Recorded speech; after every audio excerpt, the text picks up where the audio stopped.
Okay, we're live. All right, we're live. Let me just do a quick thing here, Matt. If you want to actually start things off with the show and talk about something, we're obviously going to be definitely discussing the whole thing with here in New Brunswick, we're even getting the big crackdown now.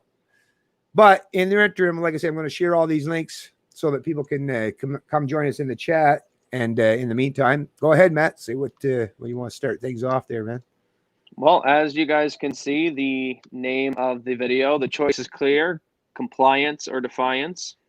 And that's what we're at basically now. And we're going to get into some heavy topics in this video today. I know one in particular that I watched recently that had my hair standing up on the back of my neck was when on the Parliament floor, a MPP asked another MPP, the House leader, about these COVID concentration camps, is what I call them, internment camps, isolation centers, whatever you want to call them. Basically, it's buildings to keep people in who are not allowed to leave. And, you know, if you've studied World War, whether it's the Japanese internment camps, you know, Hitler's holocausting of the Jew and those concentration camps, I don't like the idea of any kind of camp, isolation, whatever it is, you know, so it makes me nervous. And what made me really scary is we're going to play this video for you guys today. And as you can see, they don't answer the guy's question, the MPP. No, they actually cut his mic, turn the camera, and basically tell him, move on, next question, which, I mean, that should make you nervous, right? If you're on the floor of the Parliament of the Canadian government and you have another MPP, a professional politician, asking you, hey, guys, are we building internment camps for our own citizens? What's going on here? And basically they say, next question, let's move on, and give a non-avoidance answer. You know, the right response should have been, what are you talking about, you conspiracy theory? We're living in Canada here, land of the free. We're not living in communist China. Of course, we're not building internment camps. Or even if they wanted to play the whole COVID line as, oh, well, no, we're just building these isolation centers for people who violate the Quarantine Act. And in that sense, we have to send them here because they weren't being good and they disobeyed the lockdown orders. But they didn't even give that answer. No, they just blatantly don't even want to talk about it. And like the guy says, the MPP, it even has in their own memos and what they passed around and what they're asking these contractors and everything to get built. They don't have it written as COVID isolation centers. It has a very broad spectrum. It can house a lot of people. And yeah, good little prop there. Yeah, death is coming. COVID, if anything, what it's done, it's caused a lot of death, and it's not been from the virus. It's been from all the repercussions of the lockdowns.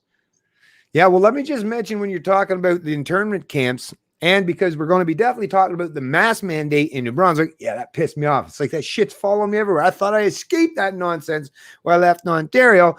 Unfortunately, like I say. But the big thing when Matt's bringing up these internment camps and people are sitting around saying, oh, you get your tinfoil hat on. Well, let me just let you in on a little piece of information. Just roughly an hour drive from where my house is right now, I could be standing there. Matter of fact, maybe someday I'll go and I'll take a picture because they still have the plaque up there. And yeah, there's already precedent in New Brunswick in terms of having concentration camps, or at those times they were called internment camps.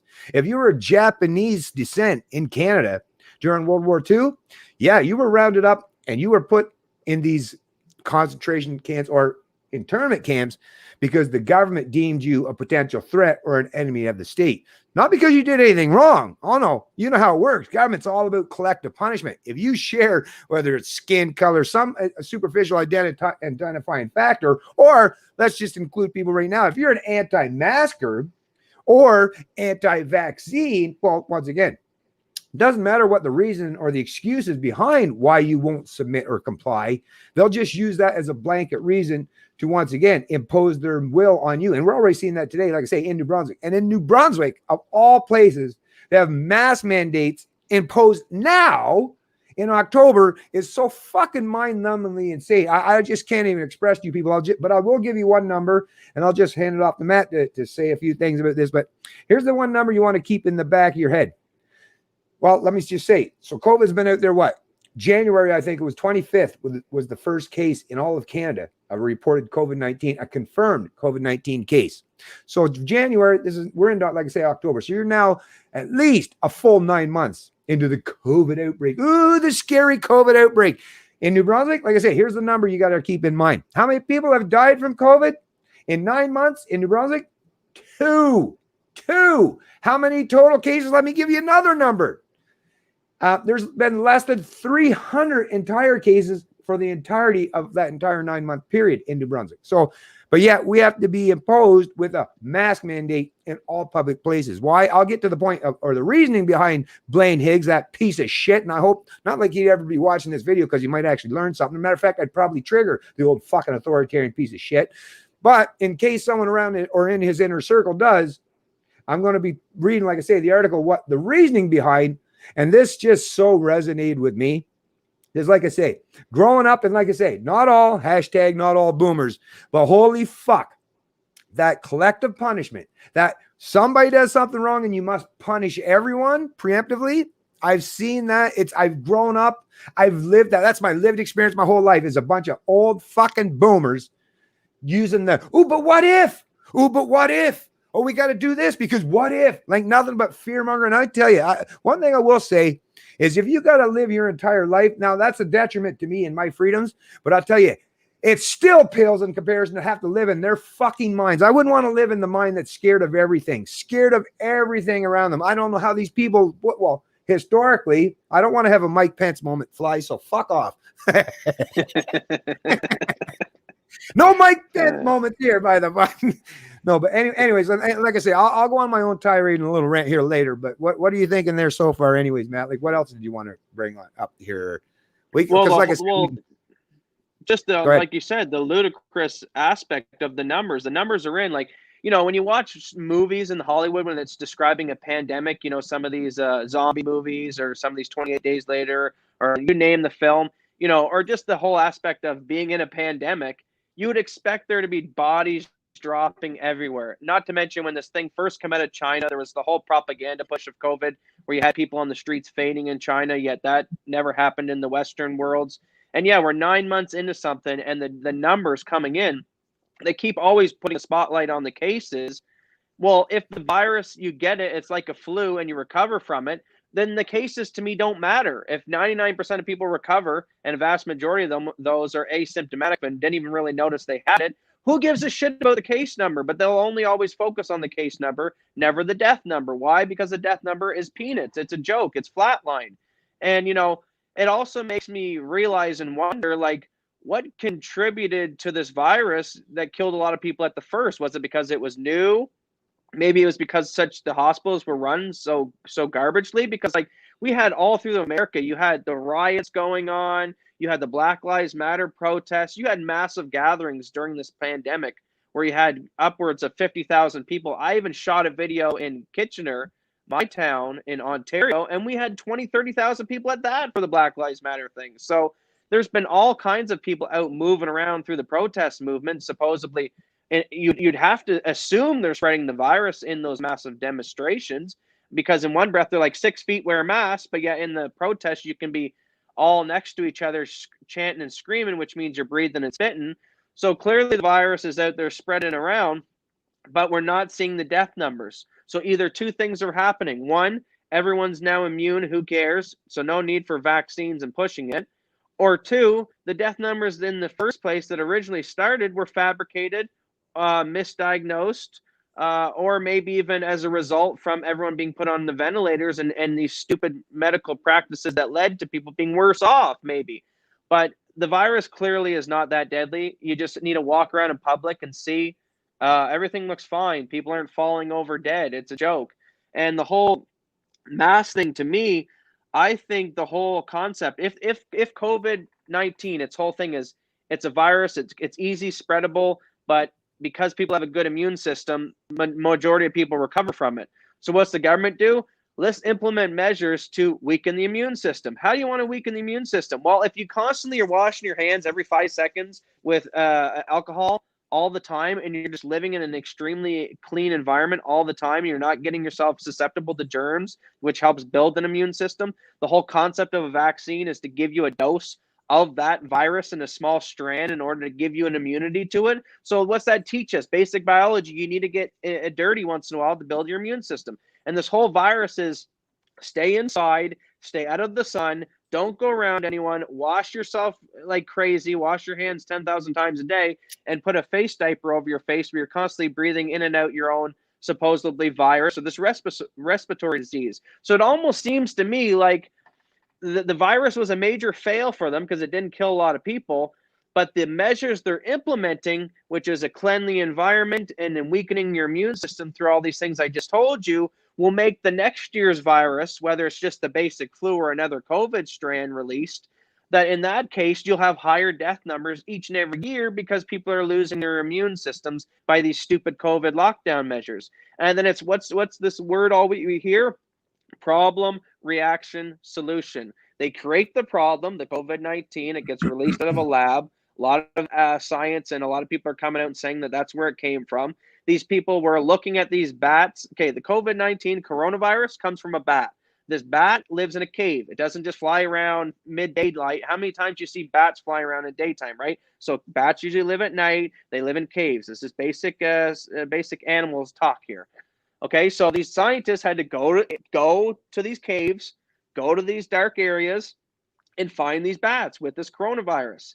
And they started doing research on them. You can just go right now and Google coronavirus PubMed journals, and you can see from 2006 and all the way up till this year where they were doing these research on this coronavirus in the lab, which is actually located in Wuhan, which was the center of the outbreak, this level 3 lab. So you got these scientists who are working on a coronavirus strand from the bat in the lab in the area of the outbreak, and whether it gets out by whether it was got out by their own negligence or whether it was released on purpose, doesn't matter. The point is they knew about this virus and they let it out by purpose or not, and now we're dealing with all the repercussions of it.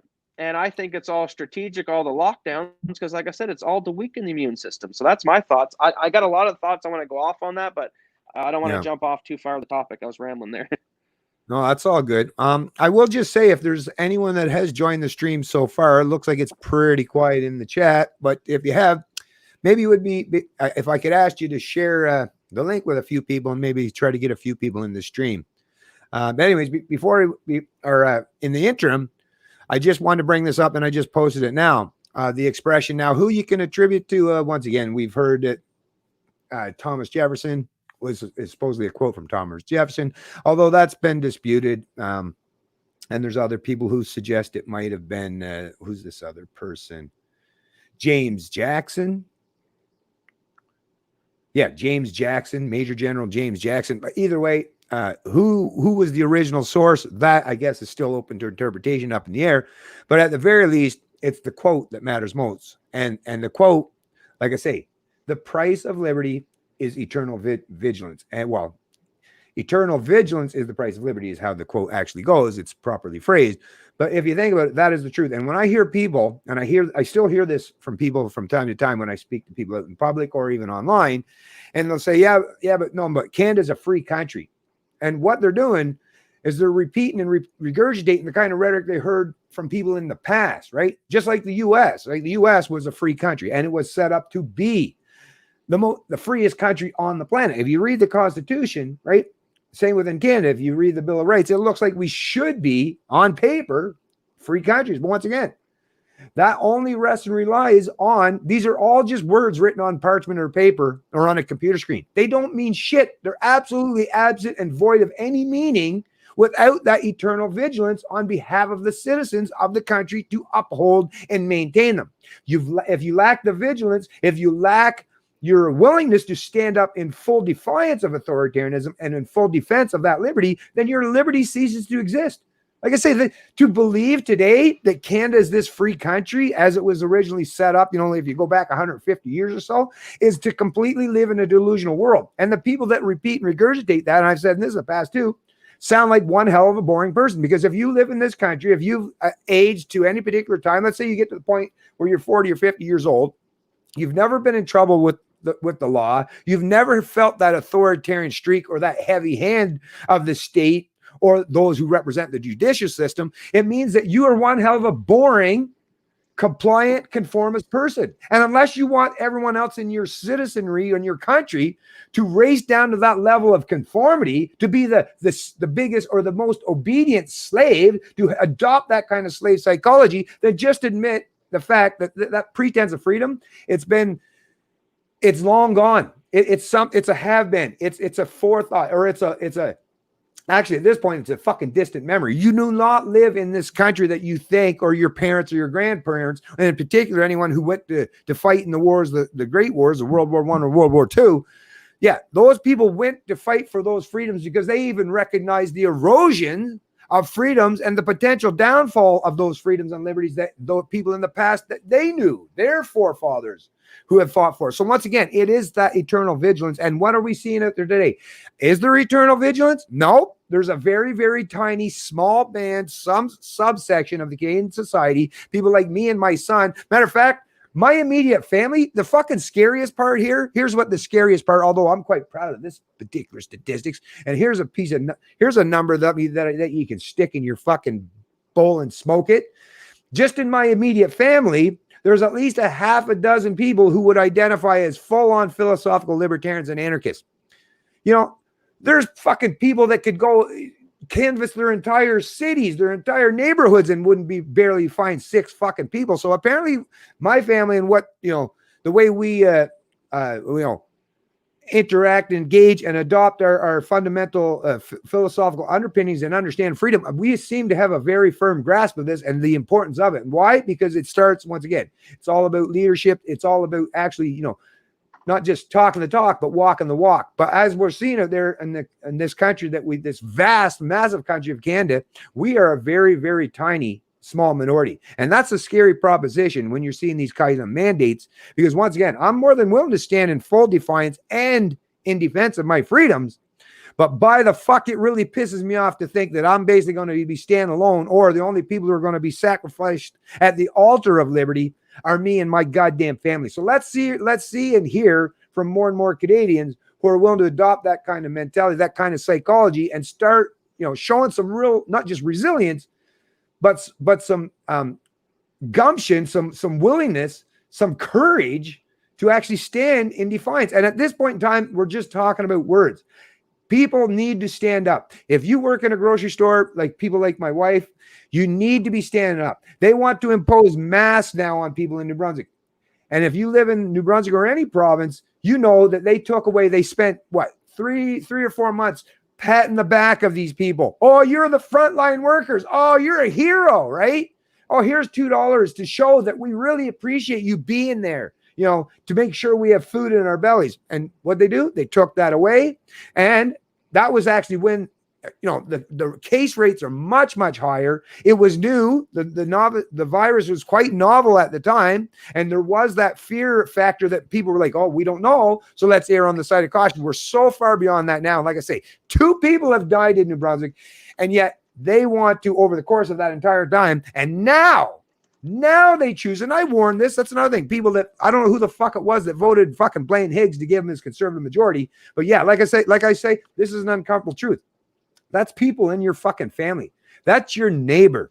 That may very well be your coworkers, right? These are people that have not just chosen to use conformity and the fear narrative and that fear porn that the media and the political class keep peddling out there to keep themselves docile, conformist, and compliant to these authoritarian hacks, but they're also willing to sacrifice each and one of us too. And when you hear, that's another thing, and when you hear people say, oh, it's all about the greater good, oh, the greater good? What the fuck? You're destroying my freedom. So why would I ever, the people that want to destroy my liberties and freedoms and take them away from me, why in the fuck would I ever want to do one thing, lift one finger to help people out, or to sacrifice myself for people who have obviously don't give a shit about my freedoms or liberties? I never will. And I'm going to tell you right now, I will not comply.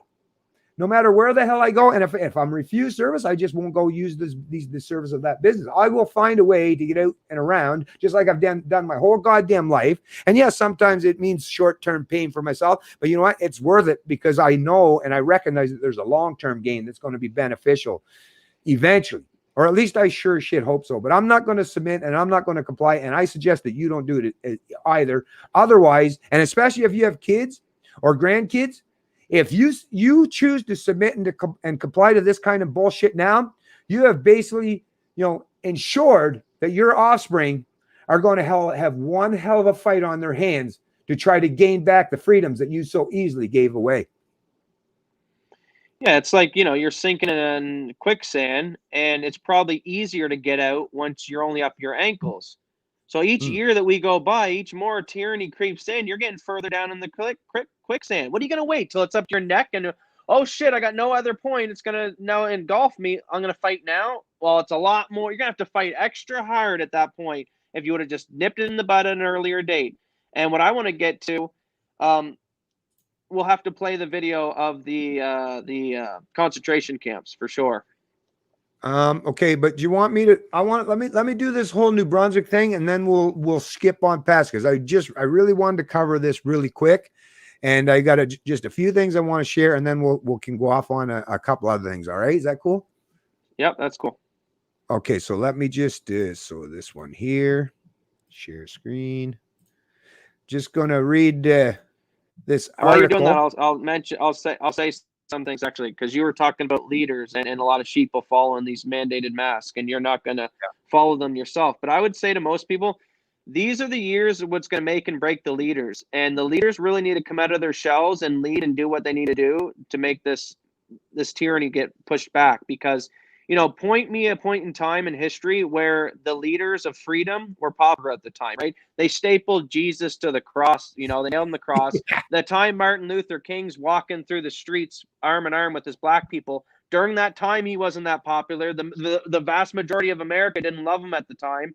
Same with the founding fathers of America. These few individuals who wanted freedom to be left alone in the West at the time were enemies of all of Britain and everywhere else. So like, nowhere you can point in history, whether you go to Socrates, the guy trying to establish philosophy, you go to the guy trying to say, hey, the world's not the center of the universe. All these great individuals throughout history, we only look back on them and say, wow, they were amazing men. But at the time, they were considered scum by their neighbors, rebels, anarchists. So you need leaders out there like the Trumps, like the anyone who wants to consider themselves a leader in the liberty movement. Now is your time to act, because thinking that, well, let me just try to convince more people that my ideology is the way to go, you're never going to convince everyone. You need to act, and then from that action, people will then enjoy the fruits of the liberty and freedom that you aspire for everyone. But history is written by the winners, and if everyone wants to bite, avoid talking about these difficult situations, and like we're going to get into here about the mandatory mask, at what point are you going to start resisting? And there's many ways to resist. That doesn't necessarily mean a call for violence. I mean, just the fact of non-compliance. Like my father said, when you walk into businesses and they say, put a mask on, pull your phone out and say, really? You're going to mask me for 2 deaths in 9 months? Come on, get your head out of your ass. I always enjoyed that one of the best things to deal with people, better than even violence, is ostracism and in humor and making fun of people. So if everyone took the approach of, man, get the hell away from me, put your little muzzle on, be a loser, breathe in your own spit, that's fine. But as for me, I'm a rugged individual. I don't need that crap. And just act like that nonchalant, non-compliance, you're an idiot, you're a loser, wow, you're so dumb approach, and ostracize these people and didn't listen to these people, that would go a long way, and you wouldn't have to get to the physical stuff. Yeah. All right. So like I say, I'm going to read this article from CBC News, New Brunswick. Mask mandatory in most indoor public spaces starting at midnight. There's that piece of shit, Blaine Higgs. What a fucking loser. What a fucking authoritarian piece of shit this guy is. Premier Blaine, I knew he was going to. I knew it. Because, like I say, very early on.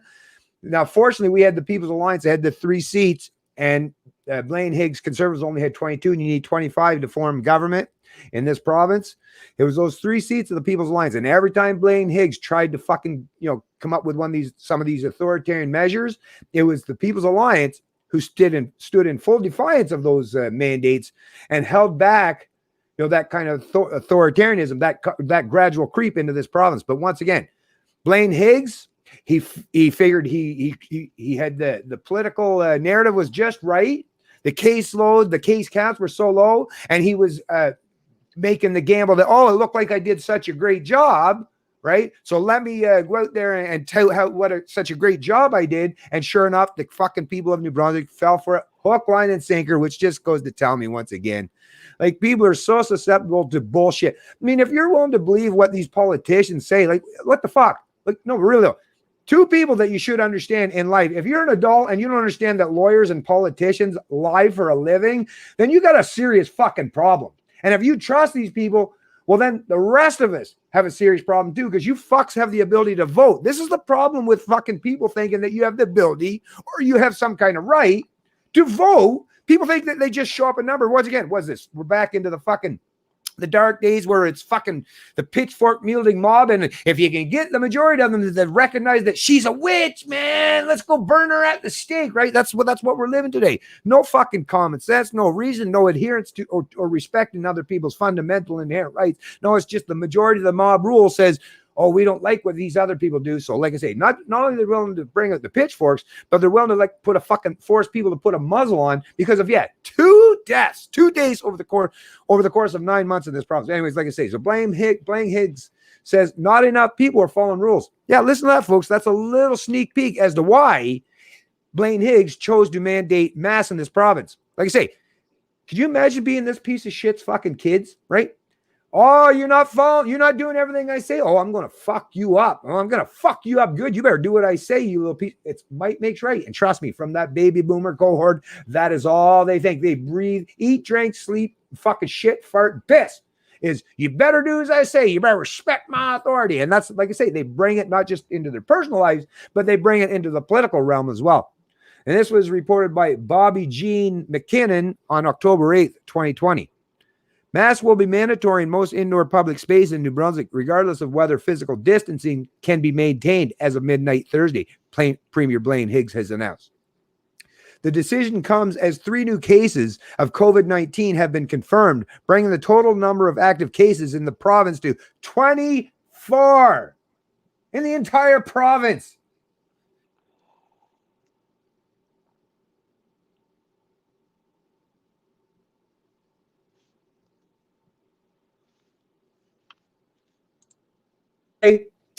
I know that some people will not agree with this decision through a community, Higgs told reporters during a news conference in Fredericton. We must take every possible measure to prevent that from happening again. First of all, no, it's not those 3 motherfucking petty-ass cases where you're saying, oh, how quick it can spread through the community, because obviously if it's 3 cases that's all different segments or regions of the province, well, that's not the excuse. But wait till you hear, once again, one other aspect, because there was an outbreak in this province. Minor, so minor it's fucking almost like infinitesimal, like in scope and size. But yeah, just hold on a sec, folks. It gets better. Higgs said that he had been hopeful the majority of people would do the right thing and choose to wear masks to protect the people around them after he raised the mandatory mask issue last week. Now listen to this, but enforcement officers have since surveyed 600 public spaces across the province and found the average number of people wearing a mask was 36%. So he sent out a bunch of little spies, little snoops, to go out there and survey 600 different public spaces and get an idea just how many people were bound and conforming to putting that muzzle on when they're asked to do so voluntarily by the federal or the provincial government. And apparently it was only basically just over a third, or at least that's what they're claiming. In major urban centers, the number was as low as 16%, he said. These numbers are simply not acceptable. So think about that.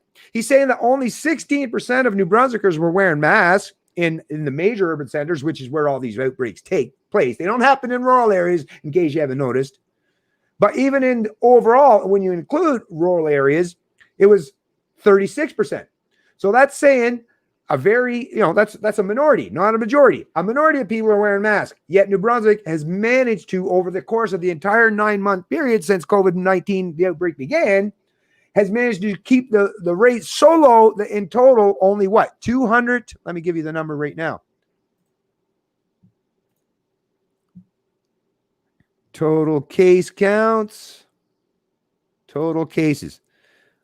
238 in total in New Brunswick. For the entire time that COVID-19 has been around, like I say, 9 months, in total, a total of 238 cases, which tells you that obviously New Brunswickers were doing a very good job of maintaining their social, doing everything that they could possibly could do to keep fatality rates and even cases in general down to a very, very low minimum. And what did they get? What was their reward for doing so? Blaine Higgs saying, well, you're just, even though you've done a good job, you've managed to not just flatten the curve, but beat the living fuck out of it.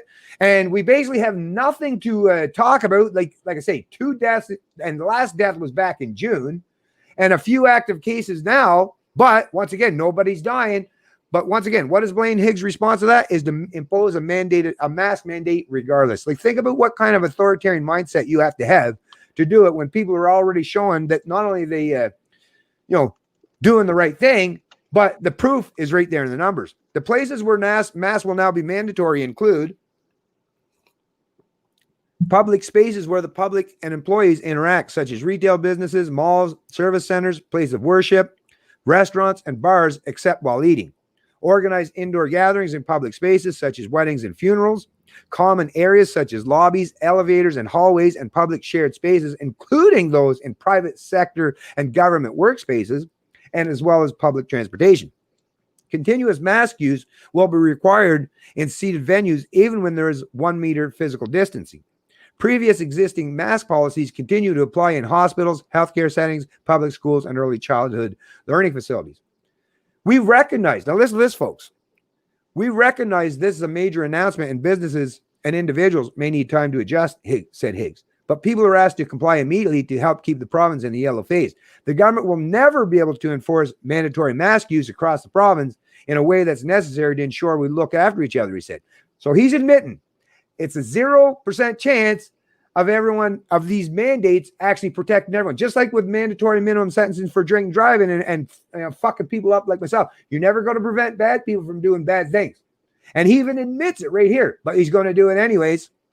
The government will it will, however, ramp up monitoring to determine whether adherence is good enough. So what he's using it is that club, that proverbial club that he's going to beat you over the head with. So even if you're out in public and you haven't caused harm to no one, you're no potential threat to no one, you could even be out there walking by yourself and nobody around you for at least 100 fucking feet.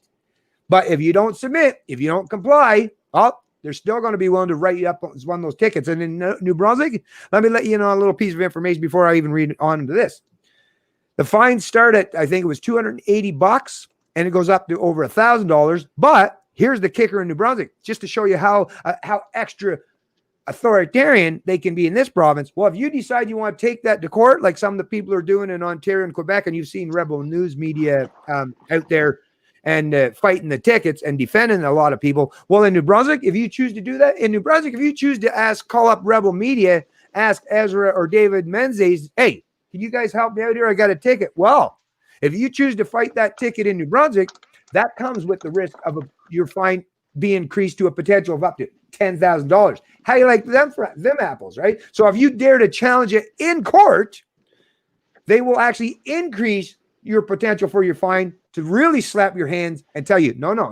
You not only do you submit, don't even challenge me, right? That's what they're saying. So think about the kind of mindset that this fucking piece of shit Blaine Higgs has. Anyways, let me finish the rest of this article. I'll reserve judgment on next steps based on what compliance rate we see, Higgs said, noting businesses will now have the legal backing to enforce the mask requirement. Well, let me mention this right now too, by the way, because I'll tell you, yeah, these businesses may, the government may have given them some pretense of a legal authority to do this shit. But once again, these businesses rely on you as the customer and their employees to even keep that business afloat. So once again, the government can mandate whatever they want, but at the end of the day, these businesses are going to have to conform to meeting the needs of their customers and their employees. And they can't do it. I've spoken, I won't tell where I found this out, but I've spoken to people in businesses in New Brunswick, and no, they're not going to be forcing the people that come to their store to wear masks. If they don't do it, they've actually been told just kind of accept it, and it is what it is. Because what it is, government can say whatever they want because they don't function under the profit motive, right? They use theft and forced income redistribution to keep them afloat economically. Whereas businesses, they recognize that they need the customers, and they definitely need their employees to maintain their business. So challenge these mandates. Go into a store. Don't fucking just bow or yield or bend over and comply. Walk into these places and say, no, I will not. Or just say, listen, I have a medical condition, because that's nothing. There are exceptions and exemptions allowed if you have a medical condition. And no, they can't ask you what your medical condition is. It's none of their business. That's private health information. And that is also protected under the privacy rights. Again, all this shit is completely unconstitutional. It goes against our Charter of Rights and Freedoms and our inherent liberties. So once again, just because they decree these things, and use the political pulpit and try to pretend that they've actually legitimized this, well, no, it's all completely unconstitutional and illegitimate and completely illegal. So challenge this stuff at every chance and every venue. Do not just sit there and comply or conform just to go along to get along, right? No, this is the time you need to rock the boat. This is the time you need to show that you are, like I say, willing to stand in defiance of this stuff. If you don't, well, like I say, you might as well get used to spending the rest of your life living on your knees if you're willing to submit and comply under these kind of conditions, because they're only going to get worse. Because if they recognize you're willing to comply and conform to this kind of bullshit, well, imagine how much more they're going to ramp up and escalate that. Because once again, you give these people power. Well, power is a corrupting nature, and they're going to use it to their advantage at your detriment and at your expense. Anyways, go ahead, Matt. I don't need to necessarily. Actually, let me just say one last thing about this article, because I did want to get to it, about that special care home. Listen to this, folks. Chief Medical Officer of Health, Dr. Jennifer Russell, said she recommended, so she was the one. So that's the thing. Did you fucking vote for Jennifer Russell? Since when did fucking Jennifer Russell have any goddamn say or authority over me? She's just someone that works in the healthcare field. Fuck these people. Like this is what government's doing now, trying to stand in behind and use the healthcare professionals or so-called experts as a means to lay political cover for their authoritarian bullshit. Policy to the COVID-19 Cabinet Committee and Cabinet before members discussed the issue Thursday morning. Now listen to this. She cited the outbreak at Manoir Notre Dame Special Care Home in Moncton, where 19 cases of COVID-19 have been confirmed, and the need to take more steps to prevent the spread of the virus. Now, these, like I say, this is a special care home. This is one of those long-term care facilities that had 19 cases. Like I was just telling you earlier, there's only 24 cases active in the entire fucking province. They just got 19 that they added to that number in one goddamn facility. And what is that? It's a government regulated, a government mandate, or a run. And the policies all have to do with government. So government is completely in charge of these long-term care facilities. And that is precisely the place. And think about it, all these people that work in these long-term care facilities, they are trained in the field of medicine, in the field of healthcare. And yet this is the place, these are the places where the outbreaks are taking place. Not in the fucking malls, not in the grocery stores, right? Not out there where you and I are frequenting or going, or not, when we're going and visiting our parents over Thanksgiving weekend. No, they're happening in these places that are supposed to be, to protect the people who are truly vulnerable. And if they can't protect the people who are truly vulnerable, who are closed off in an environment where you can lock the fucking doors and only allow certain people to come in and out, because I don't know about most of you, but I've been to them. My grandmothers, both of them, are in the long-term care facility here in New Brunswick. And even in little shithole rural towns like Boys Town, New Brunswick, yeah, you can't go in. They have the ability to lock the doors and to buzz you in and out. It's kind of almost like a prison. Like I say, they can completely restrict who comes and goes in those facilities. And yet these are the places where these outbreaks are taken. So if they can't protect people, just like I've said many times before, and libertarians have said in the past, if they can't keep drugs out of fucking prisons, and if they can't protect people in long-term care facilities, what in the hell makes you think that they're going to be able to do anything by using the heavy hand of big government or these mandates to protect the public? It's an absolute farce. It's absolute bullshit. And anyone who's willing to fall for it should not only should they not have the ability to vote, but goddamn it, they should have some mental cognition studies and tests performed upon them, because they're seriously inept in terms of their critical thinking skills. But yeah, go ahead, man. How many months are we into COVID now? Is it like 9 months or so? Yeah, 9 months. January 25th. 9 months. 25th. All right. So 1 year will be a good way of a predictor of enough data to get a good grasp of this virus. At the beginning it was all projections. That's how they wanted to say. They had us thinking that in a couple months there was going to be millions of deaths. Yeah, exactly. Now let's take it in take a deep breath, sit down, and let's analyze the data here today. And I'm going to go through some of the data. So I'm looking at it right now. I got it pulled up, and it says that to this date, in 9 months, Canada, the entire country, 9,608 deaths. Let's take them at their own numbers. Now, Mm. I would argue that the deaths are probably fabricated, even the 9,600, because it's probably, someone died of skydiving, but they had COVID at the time. They consider that death. But let's even go and say these are 10,000 deaths this year that were COVID related. Now, I can go on Google and I can type in, which I did, Canada deaths by cigarettes. It says here 45,000 people die annually as a result of cigarette smoking. So if you take 45,000 and you divide that by 12 months, you get about 3,700 people every month. So literally, cigarette smoking is killing more monthly in each of these provinces than COVID is. But if you want to go, oh well, but COVID could kill grandma.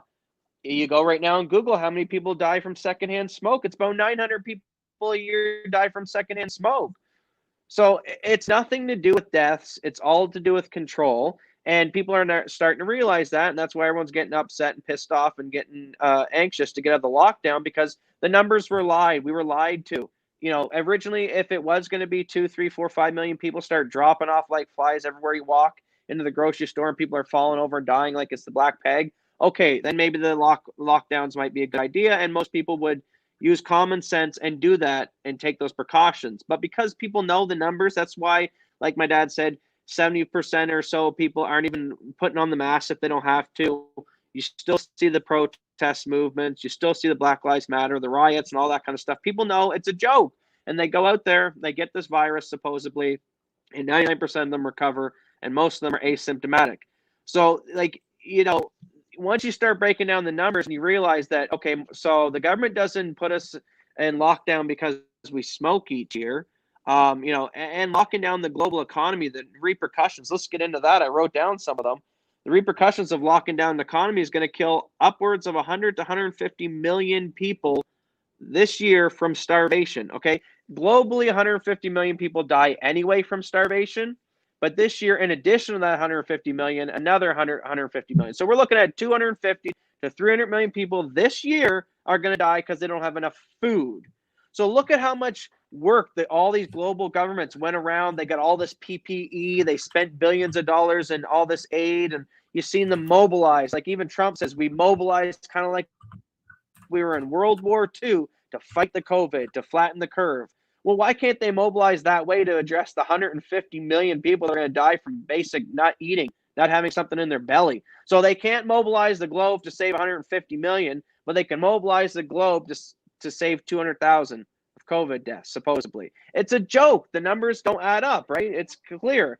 So, when you shut down the economy and you shut down the globe and in the first world, the third world starves. Now, what happens to the first world? Well, we know businesses are now going bankrupt. People can't go to work, which people are being forced to stay home. Domestic violence is up. Suicide rates is up. Depression's up. All these other things that are causing mass deaths. So it has nothing to do with saving lives, because if they wanted to save lives, they would open the economy up and you'll save 150 billion from starvation there. You'd ramp up your military and your citizenry and your governments in a way that you did to fight COVID in the same way you would to fight starvation globally, but they don't, right? Bill Gates has billions of dollars to vaccinate the third world, but he doesn't have billions of dollars to feed them. The kid will come up to him starving to death. I'm going to die, Mr. Bill Gates, any minute. He's going to give him a polio vaccine instead of a friggin' bag of rice. It's ridiculous.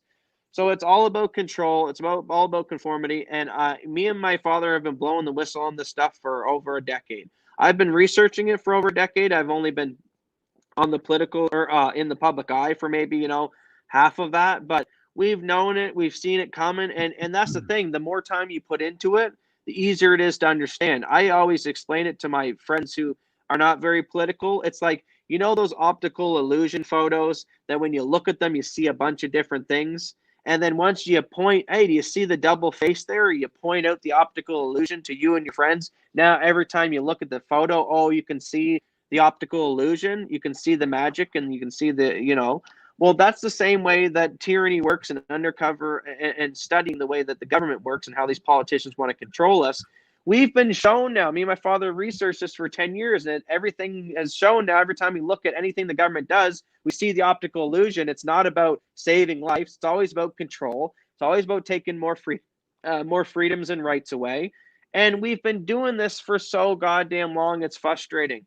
Whether it was back in ancient times or in Roman times or in modern times, it's always the same thing. You know, humans are fallible, and you can't set up systems in which you give humans power over other humans, because what happens is we don't have a good way of vetting out which humans are the good and bad ones, and so some bad ones slip into the cracks, and they use this power that we give them over other people to abuse people. So what's the solution? What me and my father have been preaching for a decade now, which is principles over politics. This is the only way we're going to defeat this shit. It's forget about what the law is, forget about what the politicians say. What is moral? What is principles? The same way you can come to a conclusion mathematically that 2 + 2 is 4, the same way that we can come to a conclusion mathematically that gravity exists, is the same way we can come to a conclusion mathematically how humans should structure societies. It's very simple. Humans do best under societies where they're left alone to be free, and they're not out violating and hurting other people. So we could sum this up, and we've been through this. I'm going to pound into people's heads 1,000 times. Non-aggression principle, property rights. Why do, when you pull out the black book, Webster's law book, or you go and just Google right now, I want to know my local city laws, and you'll have pages upon pages. I mean, you could never read the amount of laws on the books, you know, jaywalk and this, or don't run that stop sign, or don't throw your trash here. All these different laws could be all completely shredded, and we could just have a single notepad. Non-aggression principle, property rights. Boom. That's going to cover everything. Well, what about murder? Non-aggression principle, property right. What about taxes? Non-aggression principle. Like, it's so simple, but the government doesn't want simple solutions, because if you had these simple solutions, they're all out of a fucking job, and none of these control freaks can control people. So you got to start breaking these principles down. Yeah, I just wanted to include, because I just did it real quick. I typed in, I'll just add this back to the stream. So I typed in deaths in New Brunswick for 2019. 28 to 2019, the statistics was 7,751 total deaths for the year. So it's quite easy. Once again, math, not that difficult, especially when you have an online calculator, folks. Even if you're not good at doing it in your head, there's all kinds of online calculators used. And you just do the numbers real quick. So you take the total number, you divide it by 365, which gives you, the representation of how many days there are in a year. And what you end up with is this, 21.2. So 21 people in New Brunswick die every day. Every day. Meanwhile, 2 have died in the entirety of 9 months from COVID-19. So 21 people every single day die in this province. What the relation is, could be accident, could be heart disease, could all kinds of contributing factors why people die. Maybe someone, went out and climbed a tree in their backyard. By the way, so it's all legal, right? You want to climb up to a tree, it's dangerous as fuck, being up there maybe 150 feet in the air. Or if you want to, like myself, you want to buy a really sporty ATV, or how about one of them wickedly fast snowmobiles that they make today with the turbochargers on them? How about a street bike? You can go out and buy a street bike. I've had them myself, quite powerful machines. Basically, there's a reason why they call them a crotch rocket. You're allowed, it's completely legal. And people die from accidents all the time, much, much higher numbers than what we're seeing from COVID-19. People die from accidents, but you're still allowed. It's completely legal. It would be a complete infringement, a fundamental understanding even. That's the thing with Canadian consumers. That's the thing. We have such a consumption mind. Apparently, people understand freedom more readily if you point it out in this way, right? Is you're allowed to go out and buy your 300 kilometer an hour, and that's what they'll do. You go out and buy yourself a new 1,000, whatever your Japanese brand or a European brand, whatever your choice, or American for that matter, whatever your bike of choice is, you can go out there and you buy a vehicle that you can get on with no doors, no airbags, no seatbelt. You're just out there, right out there, in the wide open spaces, and you can buy a vehicle that can go up from 0 to 300 kilometers an hour. And yeah, you can die pretty quick at 300 kilometers an hour if you have an accident. But you're allowed to do that. But don't you dare go out there in the public space, because you can go to You can go to Yeah, go ahead. McDonald's and get that $20 Yeah. of chicken nuggets. You can go down the Yep. LCBO and buy unlimited booze. You can smoke yourself to death with Yeah. cigarettes. Yeah, freedom requires responsibility and danger and risk. And basically, you know, some people would say to me and my father, like, well, what, you just want like no rules out there? In which we say, no, we got these two simple rules. But yes, I would rather the freedom of people going out there and taking freedom and risk. And with that risk comes some deaths, some unfortunate events, even if it was someone that affected my own family as a result of their stupid incompetency. I would rather that freedom than total authoritarianism powers given to the state for safety, because that hasn't worked out well. If you study any kind Yeah. of history book, you'll find you just end up in a ditch with a bullet in the back of your head. So people Yeah. need to wake up to this crap. You want safety? Then, you know, go down to your local prison and maybe check yourself in. They'll give you a padded room and maybe even a straitjacket. Yeah, well, when people say that stupid, ridiculous sentiment, anyways, it's like, oh, you don't want no rules? It's like, well, actually, I would say, yeah. Yeah, I want to have those fucking privileges and benefits that the ruling class and the connected class have, because they don't fucking have no rules. We've seen time and time again, hell, the financial crisis alone. Hey, let's go back to 2001. Remember the yellow cake? Oh man, we got to go invade Saddam Hussein. We got to take over Iraq because, oh, yellow cake. Oh, don't you remember the big fucking, oh, he's got weapons of mass destruction. Turned out to be completely wrong, completely false. You know, what, 1 million people, you know, potentially who've had either died, were injured, or had some kind of long-term health consequences of that as a consequence of that war.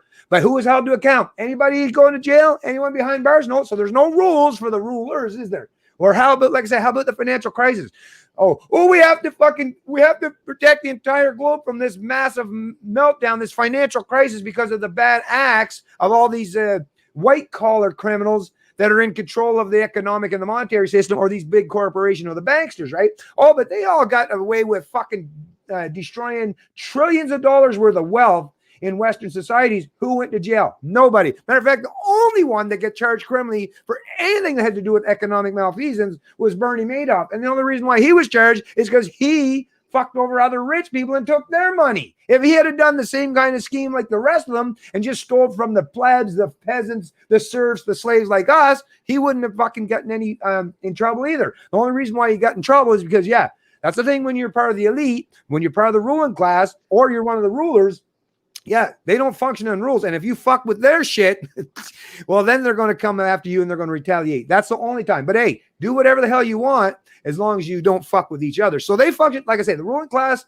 they are anarchists. They like to point and finger wag. Once again, what do? They project. And when they love freedoms, but they sure shit don't want you to have yours, because the only way that they get there have their freedoms and liberties, which is their freedom and liberty to take everything from you and to control every aspect of your social and economic life. But once again, if you want your freedom just like they do, well, they no longer have the ability to have their freedoms, because their freedoms rely on being able to economically and socially enslave you. So once again, folks, when people ask these questions, and I'm not even going to play the political games anymore, you know, that's the thing. Most of the time, I try to err on the side of let me be as reasonable in my response as possible. You know what? That shit's soon going out the fucking by the wayside and out the window, because I realize that every time I try to hold myself to a ridiculous standard in terms of saying like how we should deal with this shit, it's like all I'm doing constantly is telling people to be conformist and or just don't ever use aggression, you know, turn the other cheek. But you know what? No, these rulers are literally they are functioning under no rules. So yeah, I want to function with no rules either. They consider they want to function under no rules and use the what little rules that people believe in as a means to economically and socially enslave me. Like I say, I want to have my rights, my liberties respected as much as their own. Yeah, I think we should segue into the COVID video of the concentration camps, because All right. I Okay, mean, just people one got sec. to see it for themselves. People are not going to believe it unless they see it for themselves. You know, this is not tinfoil theory here. This is not a conspiracy theory. You're about to watch a video from the Canadian Parliament floor. Okay, He's going to ask where a is it very though? serious question. No, but I don't have that one set up. That was Randy Hillary. Oh, you sent it. You mean the message one, right? Yeah. Yeah, that's fine. I can just resend it, or I can even get it through. No, second. I got it. I got Okay. it. I think. Yeah, it's in our Facebook. Yeah. Okay, just one sec. Yeah, here we go. Okay, wait, it's playing already. So hear from the horse's mouth, folks, what they got planned for you. And they don't plan on spending all this money unless they plan on using it. Okay, here we go. Got her? Yeah, I see it now. Okay, get out of here, fly. All right. Oh, Here we go. Let's hit play. My question is very closely. A supplemental question yesterday. I asked this government if the people of Ontario should prepare for internment camps. In September, the federal government posted a call for expressions of interest for contractors to supply, provide, and manage quarantine isolation camps throughout every province and every territory in Canada. These quarantine isolation camps, however, are not limited to people with COVID, but provide a wide latitude for many people to be detained. Surely this government is aware of the intentions to build these isolation camps from coast to coast. And my question to the Premier is, how many of these camps will be built? And how many people does this government expect to detain? Question.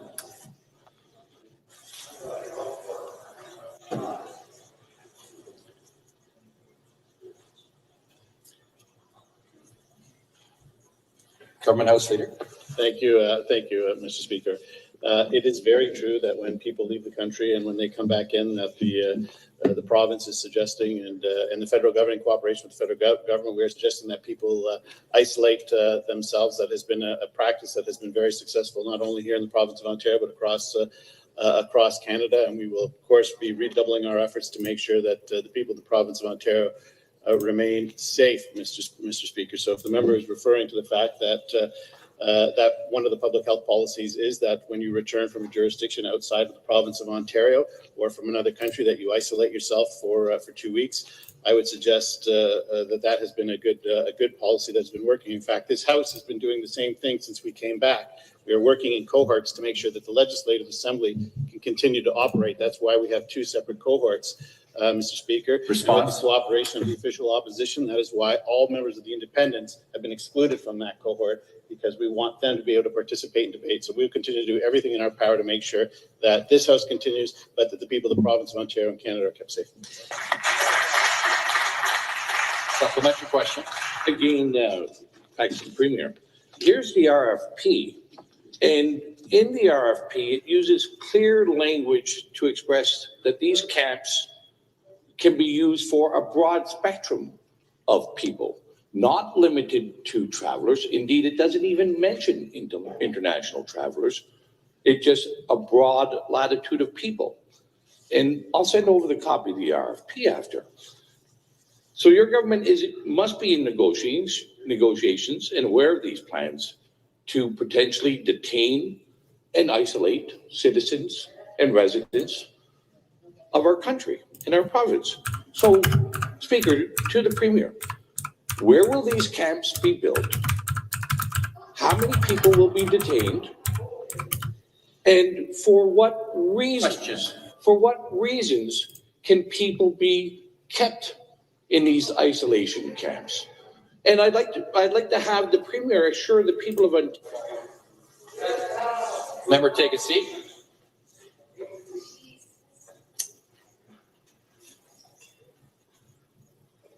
The next question.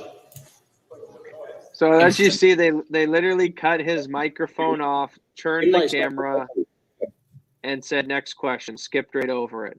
So, I mean, many things are concerning about that video. First off, the fact that he asked very pointed, very straightforward questions, and then the opposition leader for Trudeau and the Ontario Party basically just give a non-conformant answer. Oh, well, if you're talking about, people do need to isolate for 2 weeks, he's not asking about that. And we've seen this start in Quebec about a month or two ago when that guy's come out down there and said, well, we're only using these isolation centers for people who break the 2-week quarantine. But as that Randy just said as the MPP, how they have it written in the legislation, in the memos, in these RFPs, is it's for anyone. It doesn't even specify COVID, doesn't even specify people breaking quarantine, doesn't even specify for people traveling. They're laying the infrastructure. And I said this in an earlier video, if you see your enemy across the field building prisons, cleaning his weaponry, loading the weapons up and everything. Clearly, they're getting ready for something, folks. They bought millions of dollars in vaccine doses, and they're building now isolation COVID centers all across Canada. Like he said, it's every province. Don't think one province is going to be safe. Like my father, he enjoyed the no mandated mask in New Brunswick for a while, and it's just now coming to him. But I've been under that in Ontario since the beginning of this whole thing. So no province is safe. It's just provinces that choose to be more resistant will be the ones who fall last, and they'll have to use more dirty-handed tactics to get that legislation passed in those provinces. But don't kid yourself. A COVID concentration camp's coming to a town near you, and in these camps will be people consisting of, mark my words, I predict, people who oppose the vaccine, people who maybe oppose wearing the mask, people like me and my father who think the whole thing's a sham. And when we break down the physical numbers like we did with you in this podcast today, the science doesn't make sense. We should be able to live our lives. This is a gross encroachment on our rights and freedoms as individuals, and we have every right to resist this. That, yeah, these camps are going to be designed for people like us who are resistant. And don't kid yourself, when people start getting rounded up into camps and taken away, it makes other people get scared and not want to talk out, and they're hoping it's going to cause a chilling effect when it better not.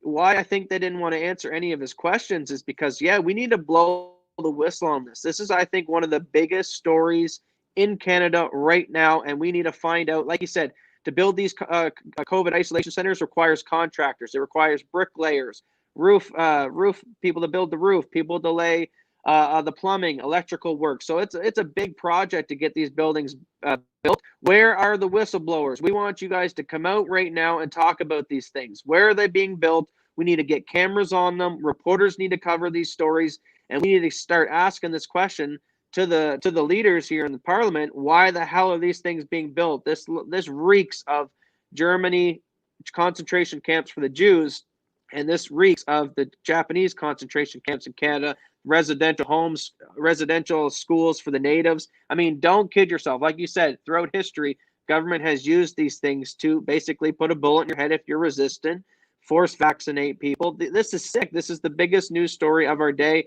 and makes me extremely worried. And if this is what it's going to come down to, where if someone says that they're going to now start taking people to these quarantine camps, if they violate these orders, or if not, even if they choose to maybe not follow a mask order or maybe refuse a vaccine, I mean, they're fighting words is what they're saying. Yeah, well, just to help clarify, you don't have to.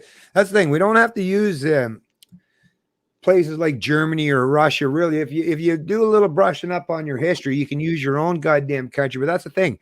When you're educated by a government funded, well, actually taxpayer funded, but the government is the one that forces you to pay for it, and they're the ones. It's those in government who implement the policies and what they want you to learn, right? But when those are the people in charge of your education system, they're not going to inform you of this kind of history per se. But like I say, in the age of information, ignorance truly is a choice. And this comes from the Fredericton Region Museum. Talks on Ripple's internment camp. The experiences of European refugees and prisoners at the Ripple's internment camp near Minto will be the focus of historian Ed Cassie's talk at the York Sunbury Historical Society's monthly speaker series. This event is free and takes place at 7 p.m. Thursday, October 17th, 2019 at Government House, 51 Woodstock Road. The Ripple's internment camp was one of 25 Canadian prisoner of war camps during the Second World War. The museum tells the stories of the hundreds of European internees, including German and Austrian Jewish refugees who had escaped to Britain only to be taken prisoner and sent to Canadian internment camps like Ripple's. So yeah, the Jews, yeah, it's not just the German thing, folks. Yeah, Canada too. Ed Casey is the chairperson and curator of the NB Internment Camp Museum. He's a retired educator and recipient of 2 national awards for innovative teaching. But that's not all, folks. Like I say, there's all kinds of information. Let me get you up to speed here on this. Let's go back to this article. This one in particular comes from the Toronto Star back in 2013. Let me bring this up. Internment camp for Jews in Second World War, a little known piece of New Brunswick history. So here's another one, right? Here's another article. If you don't want to trust the You know, the Fredericton Museum as a source. Well, this one was reported by Kevin Bissett, August 3rd, 2013, the Canadian Press. So here's another source if you want to get to know just how much history there is in this country, and in particular, even this province of New Brunswick, in terms of doing things that are completely arbitrary, unethical, illegal, and unconstitutional, I'll add as well. So once again, this will be, actually, I'll do that right now. I'm going to share that link in the description. I'll make sure to put that here so I don't forget it. And yeah, I'm not done yet, folks. Not done yet. Let me get to one more bit of information for you, because once again, that's all in relation to the Jewish people. But we have this as well. Okay, here we go. Let me share this. There you go. So something else, like I say, I was referencing. This one is Wiki. Of course, I could find other sources for you, but it came up right away. And like I say, it'll have links to alternative sources if you want to use it for confirmation purposes. In 1942, internment of Japanese Canadians occurred when over 22,000 Japanese Canadians, comprising over 90% of the total Japanese Canadian population from British Columbia, were forcibly relocated and turned in the name of national security. The majority were Canadian citizens by birth. So we're not talking about Japanese that just happened to come to this country newly and they're like, ooh, we don't know, they might be Japanese spies. No, these are people who are predominantly or mostly born and raised in this country. The decision followed the events of the Japanese invasion of British Hong Kong and Malaya, the attack of Pearl Harbor in Hawaii, and the subsequent Canadian declaration of war on Japan during World War II. This forced relocation subjected many Japanese Canadians to government-enforced curfews and interrogations, job and property losses, and forced repatriation to Japan. So think about it, folks. And once again, this all happened in that free country of Canada that you're constantly touted, or that's constantly touted to you. But once again, your freedom is completely subjective based on, yeah, you might feel free. Like I say, if you're the kind of person who will do whatever your master tells you, then I guess you can claim some kind of freedom, but not in reality. Well, because at the end of the day, your freedom subsided and it ceased to exist. The only thing is you're tricking yourself. It's called Stockholm Syndrome, folks. People like to tell themselves and convince themselves they're free, because to acknowledge and accept the reality of the world that surrounds them, it places them in a position where, yeah, they're not going to live a very prosperous, fruitful, or meaningful life, because once you recognize that you actually are just chattel or a slave or a serf to some ruling class, well, they can be quite detrimental. So a lot of people choose to put on a false facade or pretense and keep telling themselves that they're free. But once again, when they're taking you to the internment camps or the concentration camps, or they're constantly punishing you for even trying to practice any semblance of freedom or liberty, well, that's going to beat that pretense of freedom out of you eventually. Otherwise, you're just going to live constantly in a state of delusion, which is no way to live as far as I'm concerned. Anyways, back to you, man. I just want to make sure that people understand that, yeah, Canada is not and hasn't been as free throughout its history as some people tout or pretend. Yeah, 100%. And yeah, everyone should be worried about the video that we just watched about these isolation internment camps, that they're now currently actively looking for contracts to build along Canada in every single province. And this is the type of stuff that in the fog of war, these camps will be used as a way to take away dissidents. We know that. And what do I mean by the fog of war? I love the concept of the fog of war. So what governments are good at doing is they've had thousands of years at looking at history, studying monarchs, studying at different structures of communism, capitalism, and different ways that they can govern and rule over societies effectively. And they've mastered that craft. And to today is what we see being played out. And the fog of war means, they're not going to round you up when it's super known to you, right? They're going to do it in a moment of crisis. So let's say a massive second wave comes through, like I said, as a result of all the lockdowns and the weakened immune systems. Next year, you see higher death rates, and through that higher death rates, maybe you get military on the street and blah blah blah blah, or maybe you get a war or a false flag operation or something happened. And while everyone's so focused on like, oh my God, stuff's crazy in the world right now, that's when the government's secretly knocking down the doors and black bagging their dissidents and taking them away to these concentration camps. And they're going to move in swiftly, and they're going to do it all at once. If they go and each over the course of a year or a month start picking off their dissidents, as each dissident gets arrested, other dissidents are going to realize that, and then there's going to be resistance. So what the government will do is they'll move in and they'll round up everyone at the same time. This also ties into why the contact tracing of the COVID stuff is very important. They need to keep tabs where all of us activists and all of us people who are against this lockdown orders are, so that then when they do flip the switch and want to fill these concentration isolation center camps, that they know where exactly to find all of us. And don't think they haven't prepared for any armed resistance. They have. Why do you think over the last 50 years you've seen a police officer go from basically a dress shirt, some dress pants, a belt, a gun, a billy bat, and a few things, to now the cops look like they're in the military? And if actually anything, modern police officers are more well equipped than the military, because a normal infantry soldier has to move through the battlefield, which would require him to carry, he don't want to be overburdened if he's running through the sand or the jungle or all these areas trying to move across areas.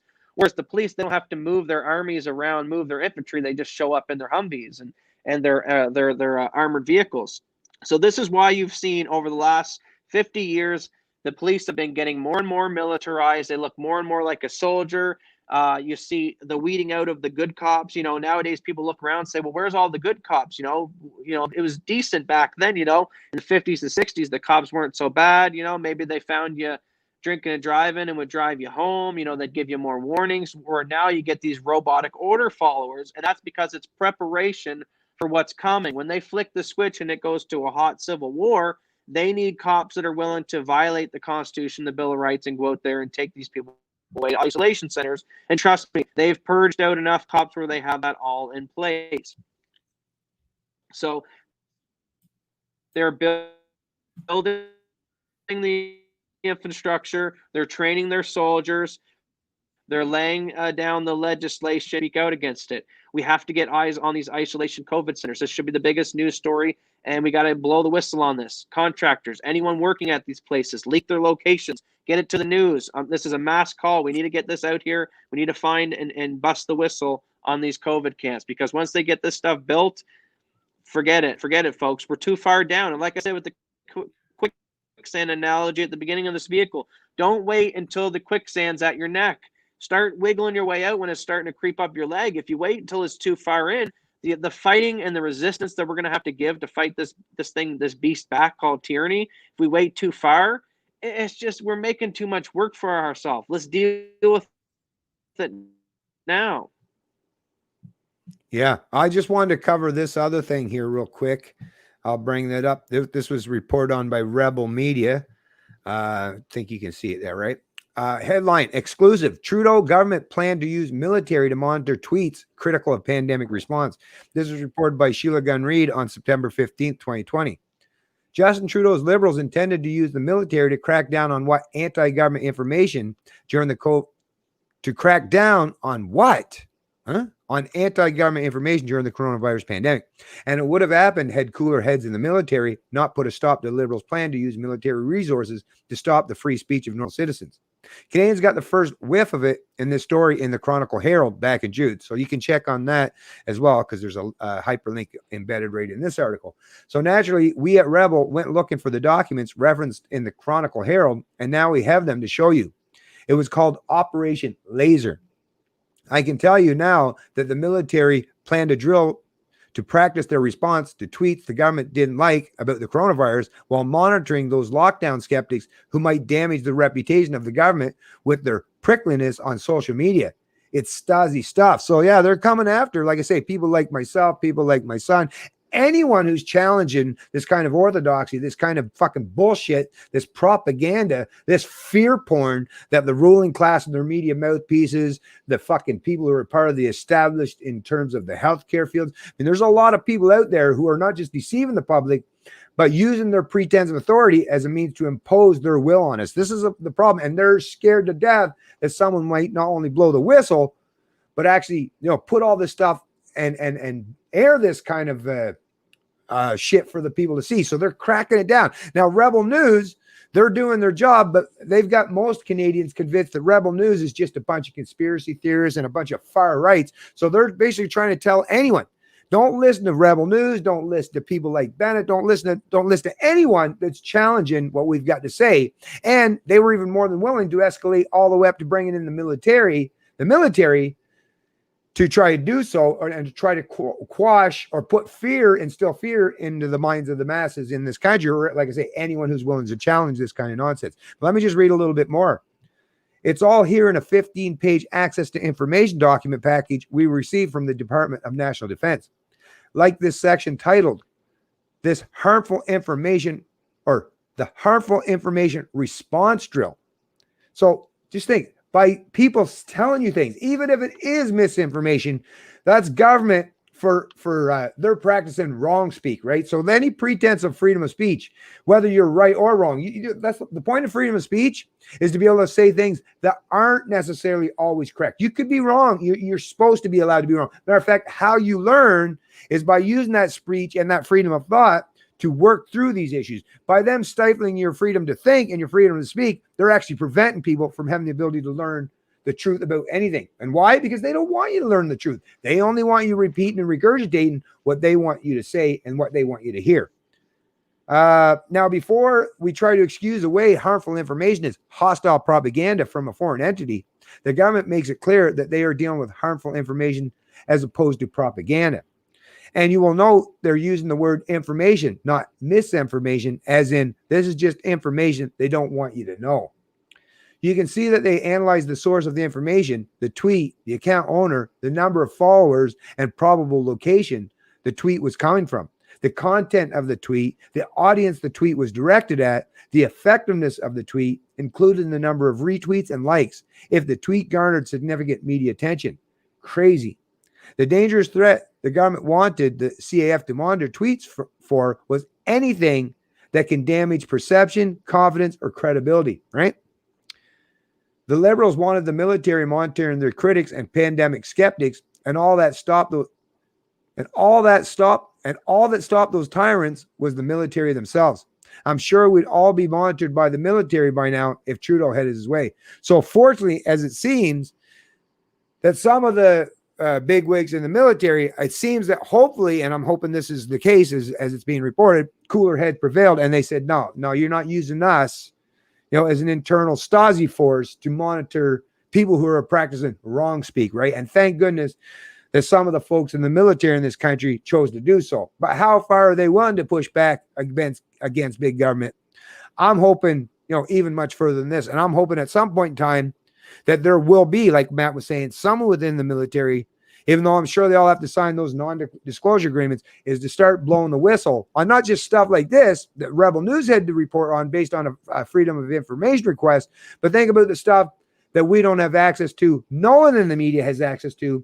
And it's all insider information that's going through the ranks of not just the people in the military, but those in the political and the judicial and the media class as well. We need some whistleblowers from all of those segments of society to step outside their comfort zone and speak up in defense of our liberties and blow the whistle on what's taking place behind the scenes. Because if this is the kind of stuff that's being reported, you can only imagine and guess what's being done behind the scenes that we're not privy to and that we may never know without someone blowing the whistle. But anyways, I just wanted to bring that up too, Matt.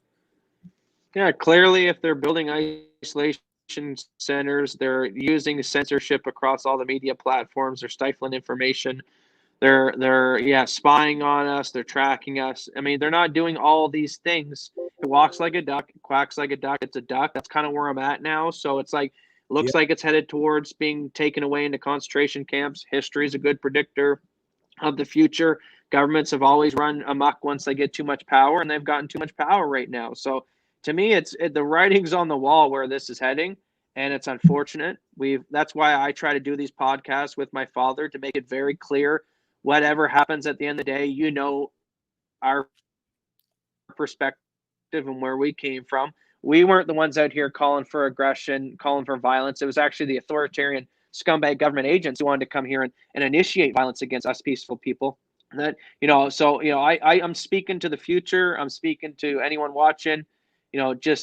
Get right with your family. This is the time to have serious conversations, to start discussing, strategies and places to go. And, things are getting very crazy. I didn't think it would come to this so quick. I just, I knew it was coming. I just didn't know it was going to happen so quick. But the COVID virus was the perfect I call it the Trojan horse, right? You Hmm. think it's one thing, but it's another, and it worked out very well for China. And this is what's going to segue into my next point, which is where I see when I close my eyes how we can get ourselves out of this. So if I were Trump, which I don't expect anything out of Canada, Trudeau's got a no spine. He's not going to do anything. But how Trump could reverse this right now, and if I could whisper in Trump's ear, so we know now that the COVID Chinese virus came from China, and we know it was their own negligence that they shut down their own internal travel in their own country, but then also allowed foreign travel to Canada and America and all these other places. We know now that multiple world leaders have got COVID. I'm going to go through a quick list right now. Donald Trump has now gotten COVID. Boris Johnson gotten COVID. Bolsonaro gotten COVID. Juan Hernandez gotten COVID. You got Alexander Lushenko. You got a couple Iranian leaders. So one is some Israeli leaders. You got Aaron O'Toole from the conservative movement. You got Justin Trudeau's wife. So one thing also looking at the list that's kind of conspiracy theory is like 90% of people on the list you'd consider are kind of like the opposition to the COVID lockdown. So that in itself is weird. But let's get off the fact of that. Let's get back to the main point. So you have a virus that's been let out by China, and they're responsible for it. Even Trump says, China didn't drop the ball here, and this virus got out. And if they did a better job, maybe it wouldn't have got as far as it did. So there has to be repercussions on China. What I would like to see done is a modern Nuremberg trial taking place. And during that modern Nuremberg trial, us holding, and also anyone who's been arguing for lockdowns, which we know now are clearly unconstitutional. The lockdown is worse than the cure is worse than the disease. And we need a modern Nuremberg trial to hold these people to account. Just like in the World War I and World War II, the losers of those wars had to pay globally financial penalties, or in some situations, they lost areas of land.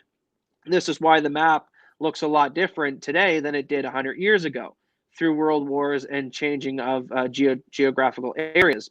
So I would like to see Trump come out along with the United Nations, which this will never happen. But I would like to see Trump and all the world leaders come out and wag their finger at China and say, you're responsible for this. And just like in the world wars where people had to pay for their consequences, you have to pay for this virus. So China is the number 2 superpower in the world. They have a pretty decent sized economy. Now, what is the major holder of U.S. and Canadian debts? A lot of that debt is held in China. They lend us the money. Well, imagine how rich overnight Canada, and including United States of America in particular, would be if by this modern Nuremberg trial over the COVID virus and the China's dropping of the ball, China's repercussions of that is to basically waive debts around the world to these nations who have been affected because they're responsible for all the economic crash as a result of the COVID. Well, overnight, imagine if you wiped out the American national debt owed to China. God damn, America would be pretty goddamn wealthy. You think your 401ks are doing good now? You think your stocks are doing good now? Imagine how good the economy would be doing with no debt behind it and a total reset. Now, I'm not for that because, I don't like monetary debt. I don't like the Federal Reserve and all that. So I'm kind of putting my status sheeple mind like Trump's got to do. Because in my mind, I think Trump is a libertarian. But he can't come out as full radical libertarian because he's got to play within the parameters of being a statist because he's the president. So this is what President Trump, I think he should do, is get China to wipe the debts as a result of the COVID lockdowns. And I mean, think what a major win that would be for him, because he always touts my economy, my economy. And what's his biggest failure in going into the election? The COVID thingy made his economy crash. It affected him. So that's hurting his reelection. Imagine if he can promises the American people that I'm going to go after China for financial benefits as a result of the lockdown, and then they end up wiping the American debt, and now America's rich as hell and doesn't owe any debts. Like, wow, that could maybe take America into the next era of their advancement. They had the modern industrial revolution, we had the modern technological revolution, and maybe America's debts being wiped by China and giving them America all that innovation and wealth again will make us move to the next stage of evolution where we start populating the stars. But that's just what I would like to see happen. And of course, I would obviously like to see all these doctor TAMs and these doctors' heads, like in New Brunswick, these ones that are doing the mandatory mask orders. Because, at the end of the day, when we get down to it, it's only a handful of doctors and a handful of government officials that are the ones enacting a lot of these orders. And if we could then hold these people accountable, arrest them, and fine them, and maybe the camps that they're building should be built for themselves. If all honesty, the crimes against humanity that they've committed, because anyone calling for lockdown orders in today's society is calling for the starvation of the third world, which is a crime against humanity, and these people need to be held accountable. Mindset. They're either ignorant to fucking reality or they have an authoritarian mindset. And not only should you ignore these people, but yeah, you better give them that cold fucking stare, right? You don't have to do anything, but you can show a person when you're serious, like, oh, you want to fucking control me, do you? Like I say, you got to at least be pushed back. But speaking of Trump, let's talk about the fact that Trump, what a boss, like a boss, takes the COVID, fucking takes one for the team, walks out just like Teflon Don always does, just slid off him, right? He's like, yeah, man, I'm back. Meanwhile, Trudeau, and that's the other thing, me and Matt, before we went live, we were kind of talking about this a little bit. How fucked up is that? When Trump got COVID, it was reported that Trump and Melania both got COVID, right? Makes total fucking sense to me when it's your husband and wife that probably should have some kind of relationship. I know my wife, if my wife catches COVID, there's 100% chance that I'm contacting too, unless I got some natural immune system. I mean, there might be some natural immunity maybe, but I'm getting it too. Why? Yeah, because me and my wife, we actually embrace once in a while. We kiss, right? We exchange saliva and stuff. So, if she gets it, I'm getting it. If I get it, she's getting it. And with Trump, same idea, because he's very close with, I would imagine, just like with his family, he's probably close with his wife as well. They probably do, exchange some hugs, some warm embraces, and close contact. Heck, they might even have some sexual relations from time to time, right? Exchanging those kind of fluid. Meanwhile, Trudeau, remember when Sophie got her, she contacted COVID. Well, somehow Trudeau managed to escape that entirely and never got the COVID. That's weird. Kind of makes me question what kind of relationship these people have. What, they don't kiss? They don't have any warm embrace? Sounds pretty fucking weird to me. But like I said, let's not even worry about getting too much in the personal relationship. But it tells me that there's a big discrepancy here when Trudeau chose to cower in fear, to hide behind the, whatever, I don't know where it was, in Riedel or whatever the hell he had to fucking hide out while he had his wife. Me, yeah, it's like vacation home. Yeah, no, but meanwhile, me or someone like Trump's like, no, Trump would be like, I'll even take one just to be around. I'll take one for the team just to be around my wife, because I'm not going to isolate myself from my wife just because she has a fucking minor thing that has like a 0.0 whatever % chance of killing someone. And actually, Trump, even more boss-like, is the fact that he's 70 years old and overweight. So the guy already had a couple comorbidities. Little Trudeau, fucking piece of shit. Oh, like, remember Trudeau back like the tough guy back when he fought, what was it?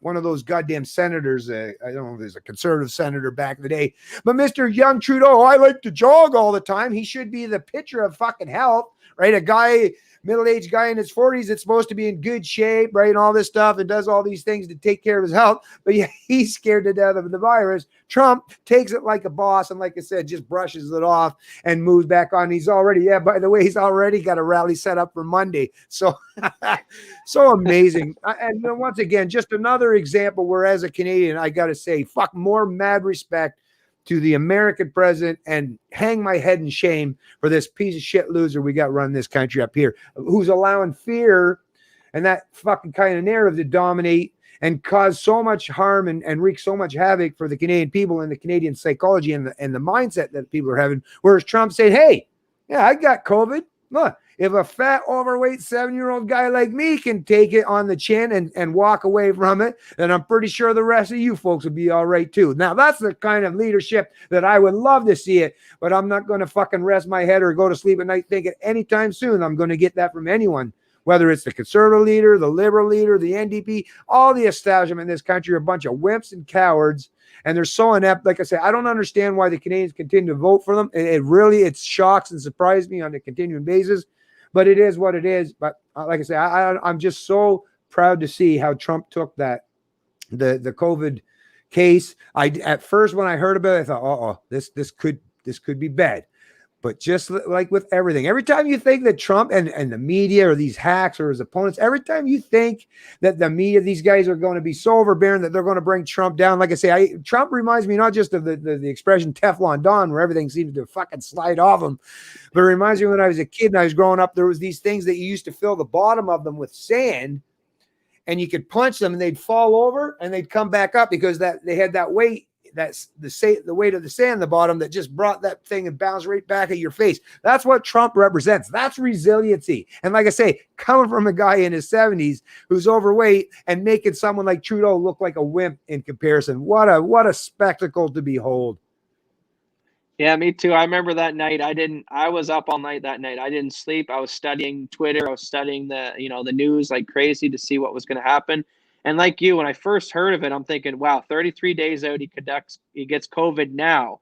Like he's been in rallies, he's been outside, he's been shaking hands for 9 months of this thing, but he gets it 33 days out. Like, wow, what terrible timing. And at first I'm thinking like, wow, what did they strategically try to poison him somehow? It was right after the debate of Biden. What did they cough on his mic before he went and spoke through it? Like what happened here? And then man, he takes a negative and swaps it into a positive, immediately comes out and says, oh, yeah, I'm good. I'm feeling better than ever. And what I found also very amazing is, so he tweets out, and I'm going to find his exact tweet here. Give me a second.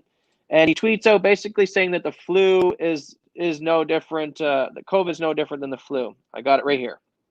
All right. So Trump tweets that they test positive for COVID. Where did it go?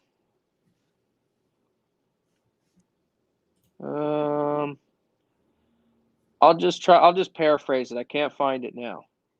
All right. But basically Trump says that COVID's similar to the flu, live your life, don't be scared type thing.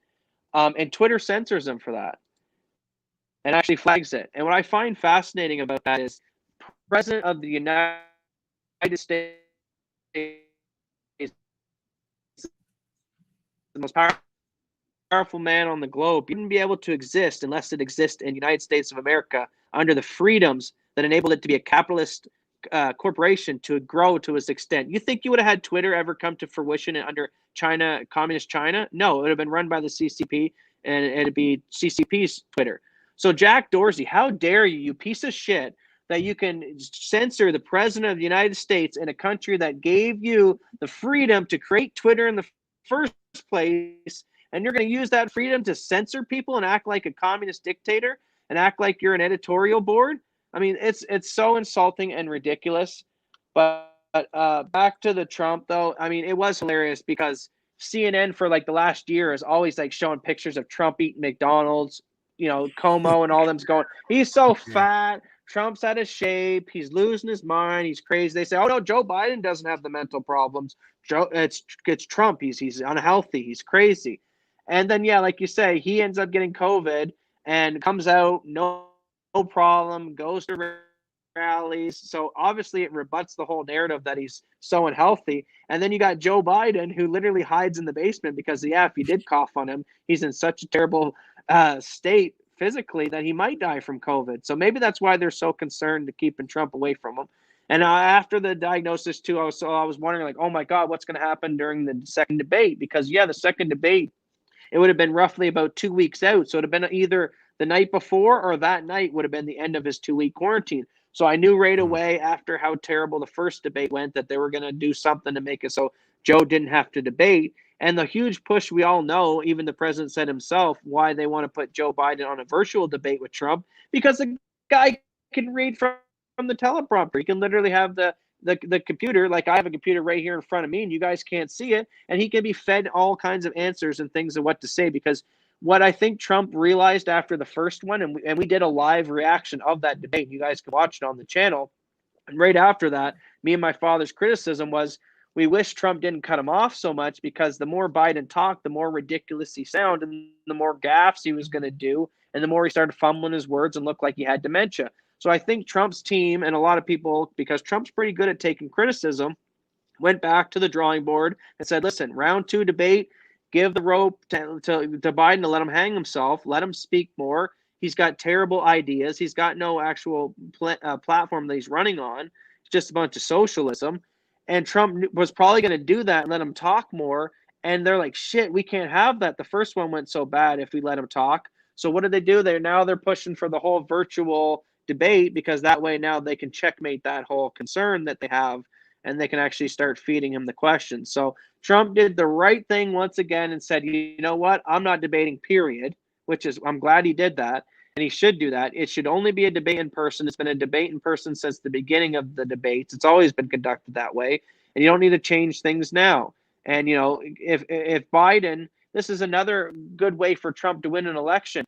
Are you going to elect a president who hides in his basement, is scared to go out on a debate stage because he could get COVID and then die? And then, yeah, you have to worry about the VP and losing the president. Now you got to elect the VP. Or are you going to elect a president like Donald Trump, who already got the COVID and survived and probably has antibodies and is already more than willing to run back out and debate on stage? So it just shows that Trump is a way stronger leader physically, mentally, and on all other aspects. And that's terrifies the hell out of them, which is why I know what's going to happen. Just like I predicted the second wave would come just before the election. And sure enough, we're in the second wave now. They're saying, you know, the election's going to be contested. You know, that night they're going to say there's been so many mail-in ballots that we can't count them all in one night. There's too many of them. Things are still coming in. Things got lost in the mail, blah, blah, blah, blah, fake ballots. And to the point where they're going to say, we can't even get a correct number count on this thing. There's been so much mess. There's been so much fraud. There's been so many mail-in ballots. People are still trying to get their ballots mailed in and blah, blah, blah. They'll probably even try to set up false flags where they have Trump supporters. Remember how Trump said, go to the polls and keep an eye and make sure there's no voter fraud going on? I guarantee that opened up the door for Trump to have his opposition bring in people pretending to be Trump supporters to create up stirs and riots and protests in the voting booths. And then you'll get the Democrats to come out and say, well, we couldn't get our guys to go in and vote because a bunch of Trump supporters were blocking the booth and we didn't get to vote. So yeah, the election doesn't count. It's not fair. And they're going to be all this fuckery played out, and they're going to try to drag the election. They're going to contest it. And we know by the rules of how the government's been structured, if the election goes so far uncontested, it goes to people like Nancy Pelosi and stuff like that. So I think that's the strategy they're going to go with. You know, one thing I've learned about dictators and authoritarians is you literally have to pry freedom from them. Every finger, they're not giving it up. They're not handing it back. They're indicted on crimes. Most of them are being blackmailed to do what they did. You know, a lot of them are, you know, like I said, a lot of criminal actions. You know, George Bush, like, yeah, he gets to go and paint on his ranch. Well, he is responsible for the war in Iraq that killed millions of people. These people should be in jail. So they know we either go and win against the people or we go to jail. They're stuffed in a corner. And when you stuff people in the corner and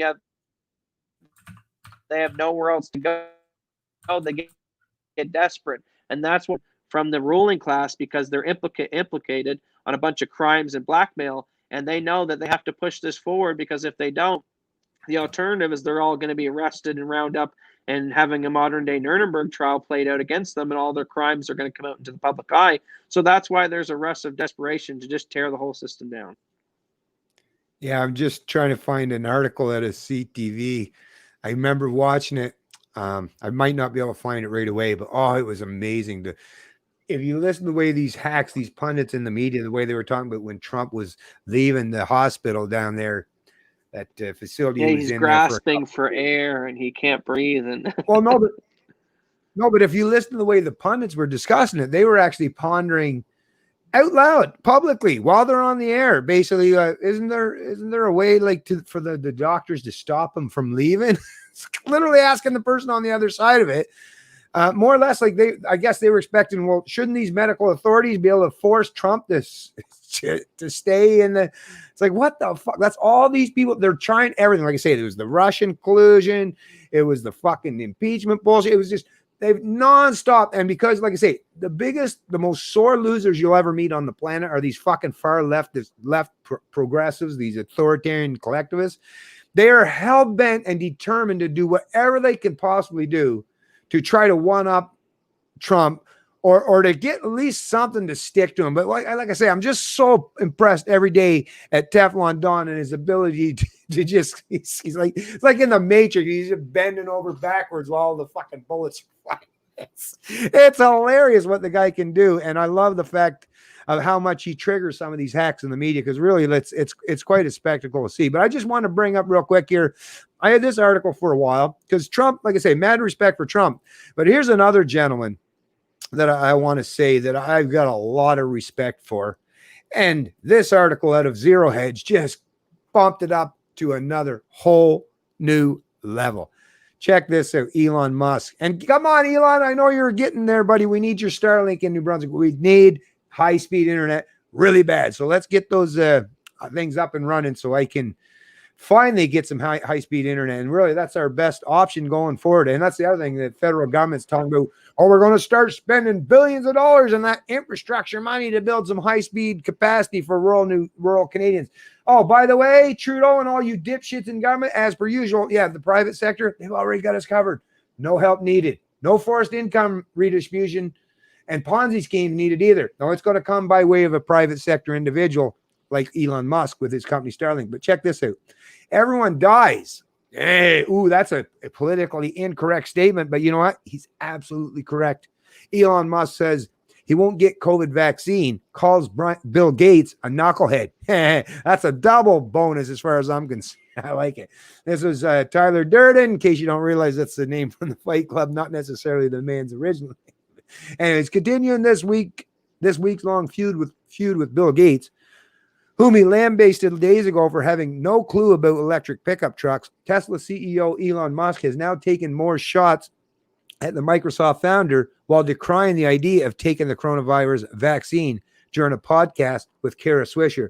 If you're not familiar with Kara Swisher, I wasn't, but apparently it's a contributor to the New York Times, and it's a podcast that's presented and produced by the New York Times. Musk said on the recent podcast that neither him nor his children are at risk of dying from COVID-19, and that, as a result, they would be unlikely to need the vaccine, according to RT.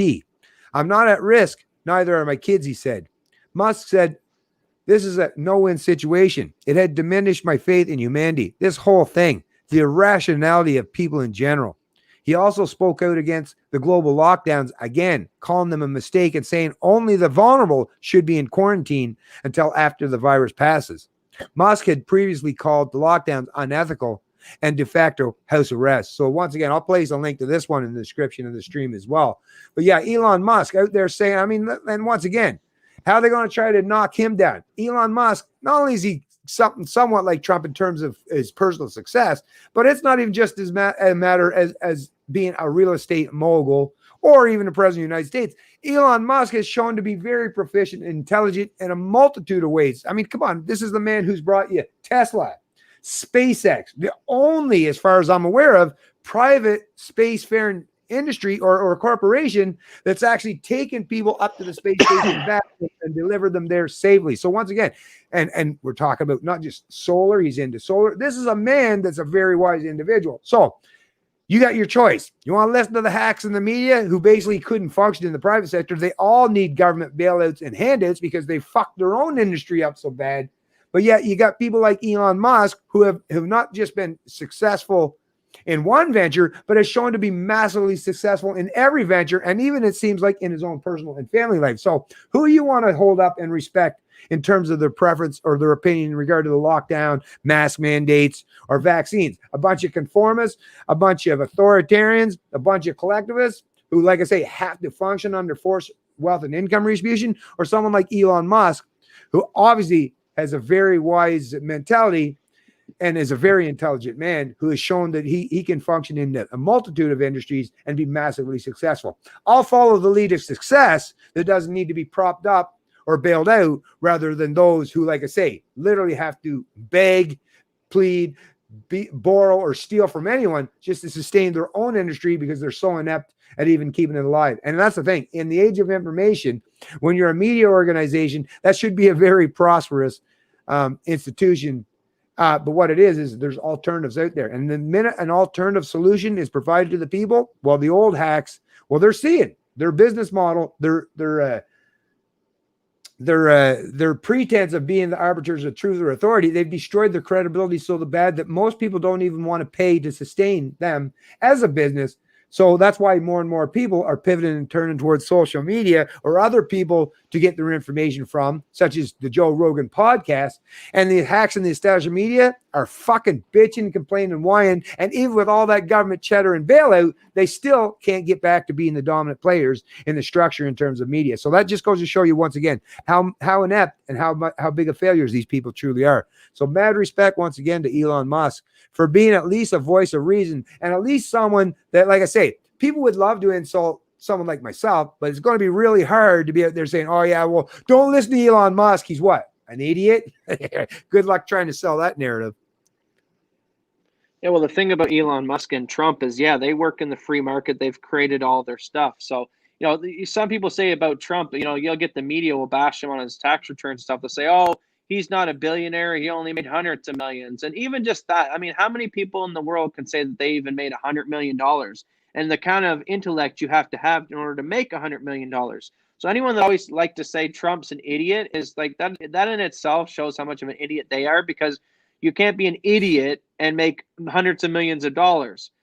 Same with Elon, all of his stuff he's created things in the free market, which is an extension of creating all those jobs. Now, what has Nancy Pelosi, what has Joe Biden, what have all these statists who've been in government their entire lives created? They haven't created anything. They've seeped off of the government. They've done insider deals, insider trades and bribes, and Hunter Biden was paid $1 billion by China and this and that. And so they've gotten their money by stealing it from the taxpayer purse, where Trump and Elon have gotten their money from creating value in the world and making things that you want, and also employing a lot of people in the meantime. But the only thing I'm going to pass off to you, Dad, I want to ask you about this. The only thing that worries me about Elon, and like he 99% of the things he says is awesome, but his Neuralink worries the hell out of me, because in one breath he says, depression and sadness is just an electrical signal in your brain, or pain is just electrical signal in your brain. So, in the Neuralink, we can put that in there and we can just adjust with those electrical signals, and boof, you got no depression, boof, you can walk, you got no pain, all these other magical things that they can do with Neuralink, which is an awesome technological advancement in itself. But what I worry about is if they can mess with your neurological connections to make you not sad and already, can they make you not want to be combative? All these other things, can they make you think a certain way? Can they read your mind? So the one thing if I could sit down with Elon and I would ask him is, aren't you worried that Neuralink will be used as a brain control device in order to stifle resistance and combative behaviors and individuality? Will it be inevitably be used to create kind of a Borg-like hive-type mind where we all think and act the same? And I don't want that. I like individuality. And so that's what I would ask Elon. And the only thing that worries me about Elon is his Neuralink system. Well, let me just say, though, that's the thing, actually. And I've thought about this, and I've actually listened to Elon Musk in regards to that.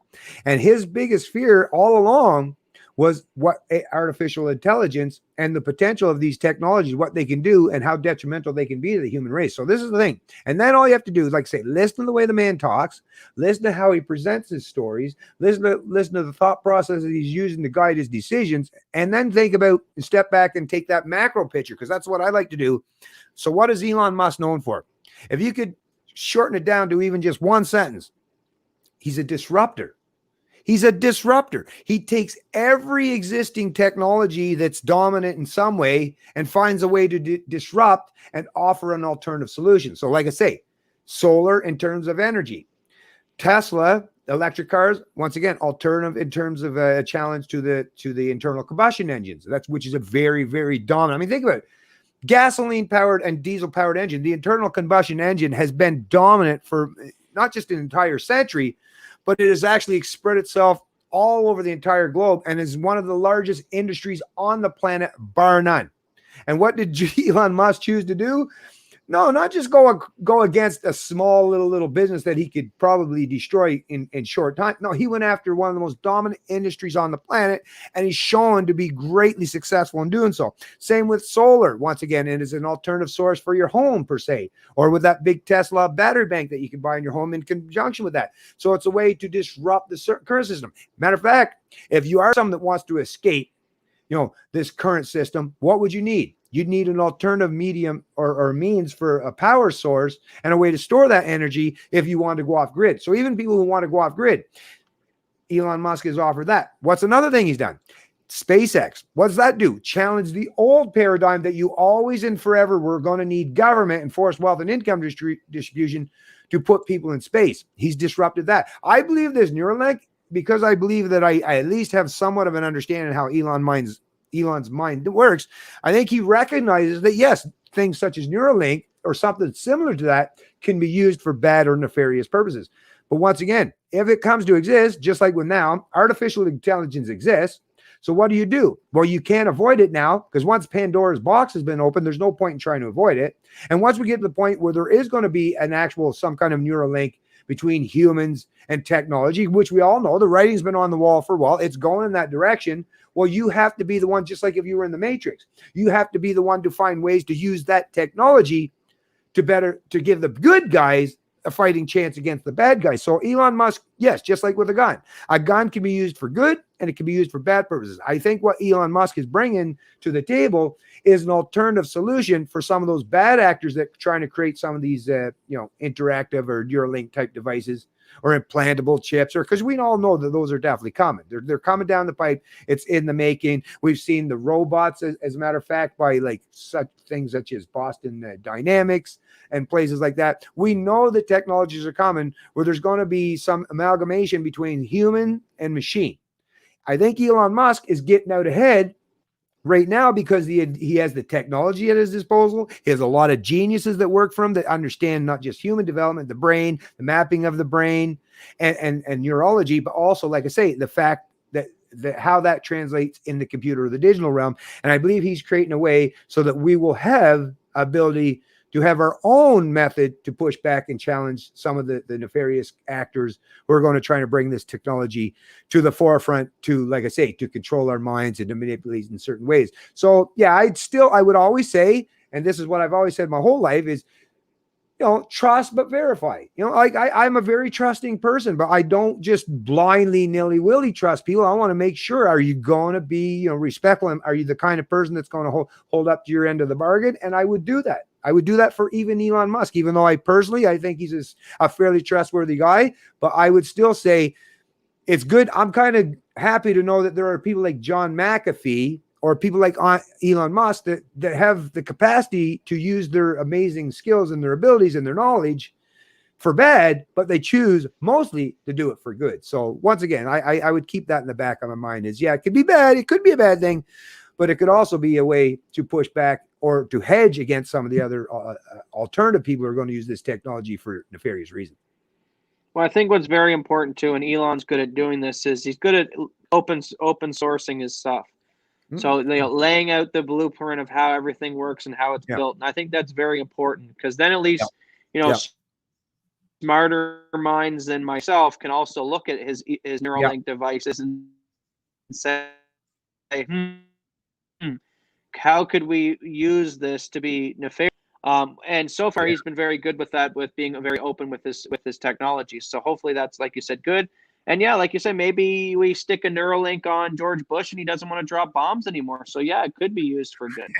Exactly. Well, that's the thing, which is why I don't necessarily fear, that's the problem is people have this pretense and they fall for particular political narratives or stories that gives them that ability to induce fear needlessly. Because just like with everything, like a vehicle, you can use a vehicle to run people over, right? A gun, you could use to shoot person, that hasn't done anything wrong, but they can also be used for good. Like they can also be used to rush, the vehicle can be used to rush people to the hospital to save lives, right? The gun can be used to defend yourself against a threat or a criminal that's trying to, cause harm to you. So just like with Neuralink and all these other technologies, there's always going to be potential. Rockets, right? There's a tremendous amount of firepower out there on the planet, but as we recognize, most of it is it has the purpose to be used for good, and the ones that are going to use it for bad, the only way, like the only weapon to use against a man with a gun is someone else, is you having the gun to use it. So they're going to be out there. Of course, I would love to live in a world where nobody brought these technologies to fruition that we know probably do have negative consequences and effects on the human race going forward, because this is the problem. It's not the technologies per se.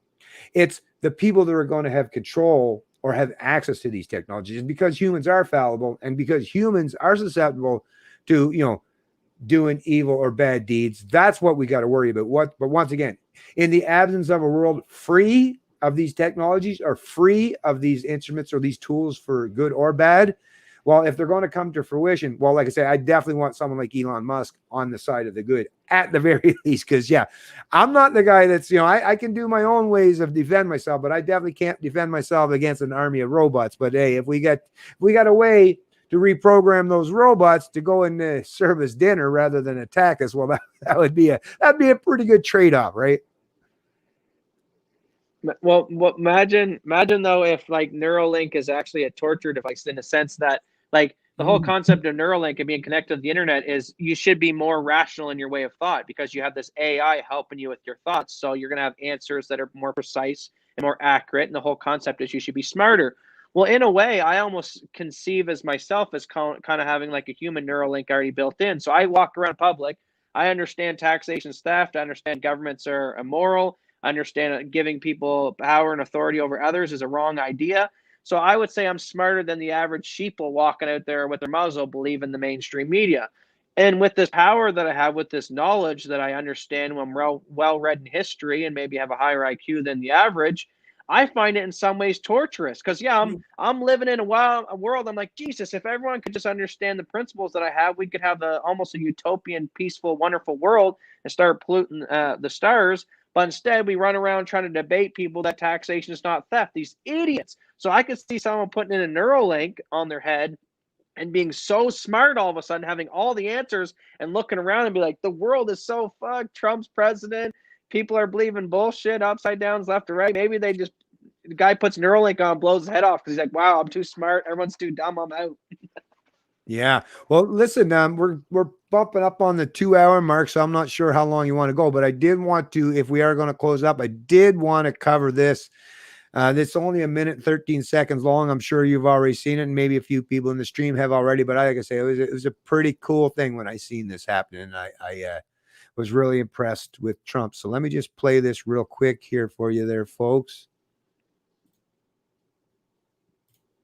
We're getting great reports from the doctors. This is an incredible hospital, Walter Reed. The work they do is just absolutely amazing, and I want to thank them all, the nurses, the doctors, everybody here.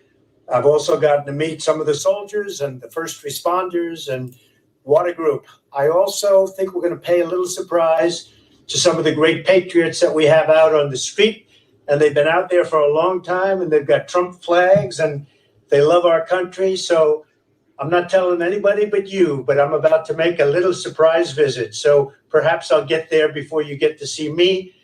But I just, when I look at the enthusiasm, and we have enthusiasm like probably nobody's ever had. Our people that love the job we're doing, we have more enthusiasm than maybe anybody. So it's been a very interesting journey. I learned a lot about COVID. I learned it by really going to school. This is the real school. This isn't the let's read the book school. And I get it, and I understand it. And it's a very interesting thing. And I'm going to be letting you know about it. In the meantime, we love the USA, and we love what's happening. Thank you. Right on. Actually, that wasn't quite the one, but it was good enough anyways. But there was another one he did where he actually talked to how the virus was. Yeah. Not to worry about it, folks. And you know what? To have someone like that, especially if you're into the politics or having leaders or rulers, like I say, if you are, what you want is someone that's soundly resilient, of sound mind and body, and willing to, like I say, to tamp down those fears. Because as we all know, listen, and you don't need to be told this by a politician, people make better decisions and wiser choices when they're doing so, not under a threat or under a fear narrative. Fear has a powerful ability to distort your thinking and your thought processes and make you make some really ill-informed or bad decisions. Trump is saying, don't allow fear to control you. Keep your mind, measured. Make sure you're paying attention to what's going on out there. Don't let the media hype this shit up. And you know what? The best thing you can do is resonate with a message like that, because that's what's going to alleviate a lot of those fears and get people out there and practicing not social distancing or mask wearing, but practicing standing up for the rights, freedoms, and liberties. And that's what needs to take place. Not fear. Don't let fear control you. You need to allow bravery. You need to see this kind of courage and this kind of conviction coming from a man like Trump, who, like I say, is in those categories that puts him very susceptible, who could have potentially fallen gravely ill and ultimately might have even succumbed to the virus. But once again, he's shown that not only is he resilient in terms of his ability and his mind and his mouth to speak openly against these kind of things, but even his own body has said, no, we can shake it off. And not just his own body, of course, but he also had some help with some of those pharmaceuticals that he's even saying that I guess he's going to try to make it so those people who are in those vulnerable positions, those people who are, in these long-term care facilities, because as we're seeing, no matter what country you're looking at around the world, the people who are susceptible to succumbing to this virus or being gravely harmed, or the potential for that, are people in these long-term care facilities or the aged and elderly with comorbidities. And if Trump and these doctors and some of these new therapeutics and medications that are coming to light or already exist, if they're shown and proven to be effective, then once again, we can get out from underneath these lockdowns and show that actually we can be resilient and protect even those who are vulnerable without going into lockdowns. Because really, that's what we have to do at the end of the day, is protect the vulnerable. Because all of us, we have someone in our life. I've still got one grandmother that's living in a long-term care facility, and one who's just recently passed months ago. But once again, we know we have people that are vulnerable, and we want to be able to protect them. And the best way to protect them is not by being isolated and away from them, because that's another thing. These older people, in addition to a good healthy diet and having people who are there to give them the medication they need to prolong their life, even more importantly than that is for them to have access to their family members, their friends, their kids, their grandkids, because that's what makes people's life fulfilling. Matter of fact, the minute you've taken all that, those external factors, families, friends, and loved ones, if you take that out of the equation, a lot of these people basically give up their desire or their yearning to continue to live on. What's going to help these people is give them the ability to use some of these therapeutics or some of these drugs or ways so that it can help them and protect them from potentially contacting these virus and falling gravely ill, while at the same time allowing the rest of us in society to open back up and giving these people in these long-term healthcare facilities the ability to have their family members and their friends to come be able to visit them once again. That is what needs to take place. And that's another potential, thanks to people like Donald Trump and these places that have come up with these medications or these therapeutics that are going to make that happen. So that's the way to do it. You don't lock down. No, you rely on human innovation. You rely on genuine science, not fucking political science. I'm talking genuine science and the people in the healthcare field that are truly trying to help the people out. That's what you rely on, folks. Not fear, not locking everyone down, not isolating everyone and causing people to have to go through mental anguish and a lot of lonely nights. No, what you need to do is open things back up, and Trump is leading the way, leading the charge, and hopefully more and more countries will follow suit, because like I say, he's shown as an example of someone who takes on this thing. Matter of fact, I can imagine Trump, I don't hope we never get to this point, but I can imagine Trump would actually turn out to be quite the commander-in-chief in terms of if there was some kind of military conflict as well, because he seemed to have that level-headedness and that common sense approach, which is why I assume, or I can only assume, why he's been so successful in most areas and aspects of his life. And one good thing, another perspective that you can look at the whole Trump getting COVID 33 days out from the election. So Trump keeps toting about how he's going to have a vaccine out soon. Now, that a vaccine would have already been out, especially the vaccine that he was promoted, the media would have been all over Trump better take his own vaccine to prove it works, right?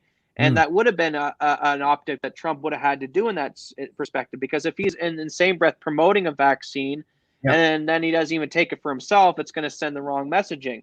And I don't myself, I'm iffy on the vaccine because, the science and medical behind vaccines, it usually takes 6 to 10 years to get a vaccine out. And this is the first time in human history that they've got a vaccine out in a year or two. So that tells me two things. It's either extremely rushed, which makes me nervous because when you rush things, mistakes are made, or two, they've known about COVID-19 for a long time and they've been having this vaccine in the works for a long time, which also sends up red flags. But let's get back to the perspective of Trump getting COVID 33 days out. So he actually got it at a perfect time. When it first happened, I thought all the terrible things, but now that it's time, we've had some time for him to have it for a couple weeks or a week now. It's actually been a positive thing because he's used it to push back against the narrative. Now people can say, "Why do I need to get a vaccine?" Trump got those uh, pharmaceuticals and he was fine. And he's 74 years old, but now he can still promote the vaccine to those who want to get it. Hey, if you want to get a vaccine, we're libertarians here. Have at it. Go get Bill Gates' vaccine. I wouldn't recommend it, but in this way, he also gets to take that platform and say, look, you don't even need a vaccine, folks. Like Elon said, you can just take basic pharmaceuticals and vitamins and stuff like that to defeat this thing and just build your immune system. So it was actually a blessing in disguise. In some ways, I think maybe divine intervention, Matrix, because how things play out sometimes, it literally seems like the best TV show on Netflix if I was an alien watching.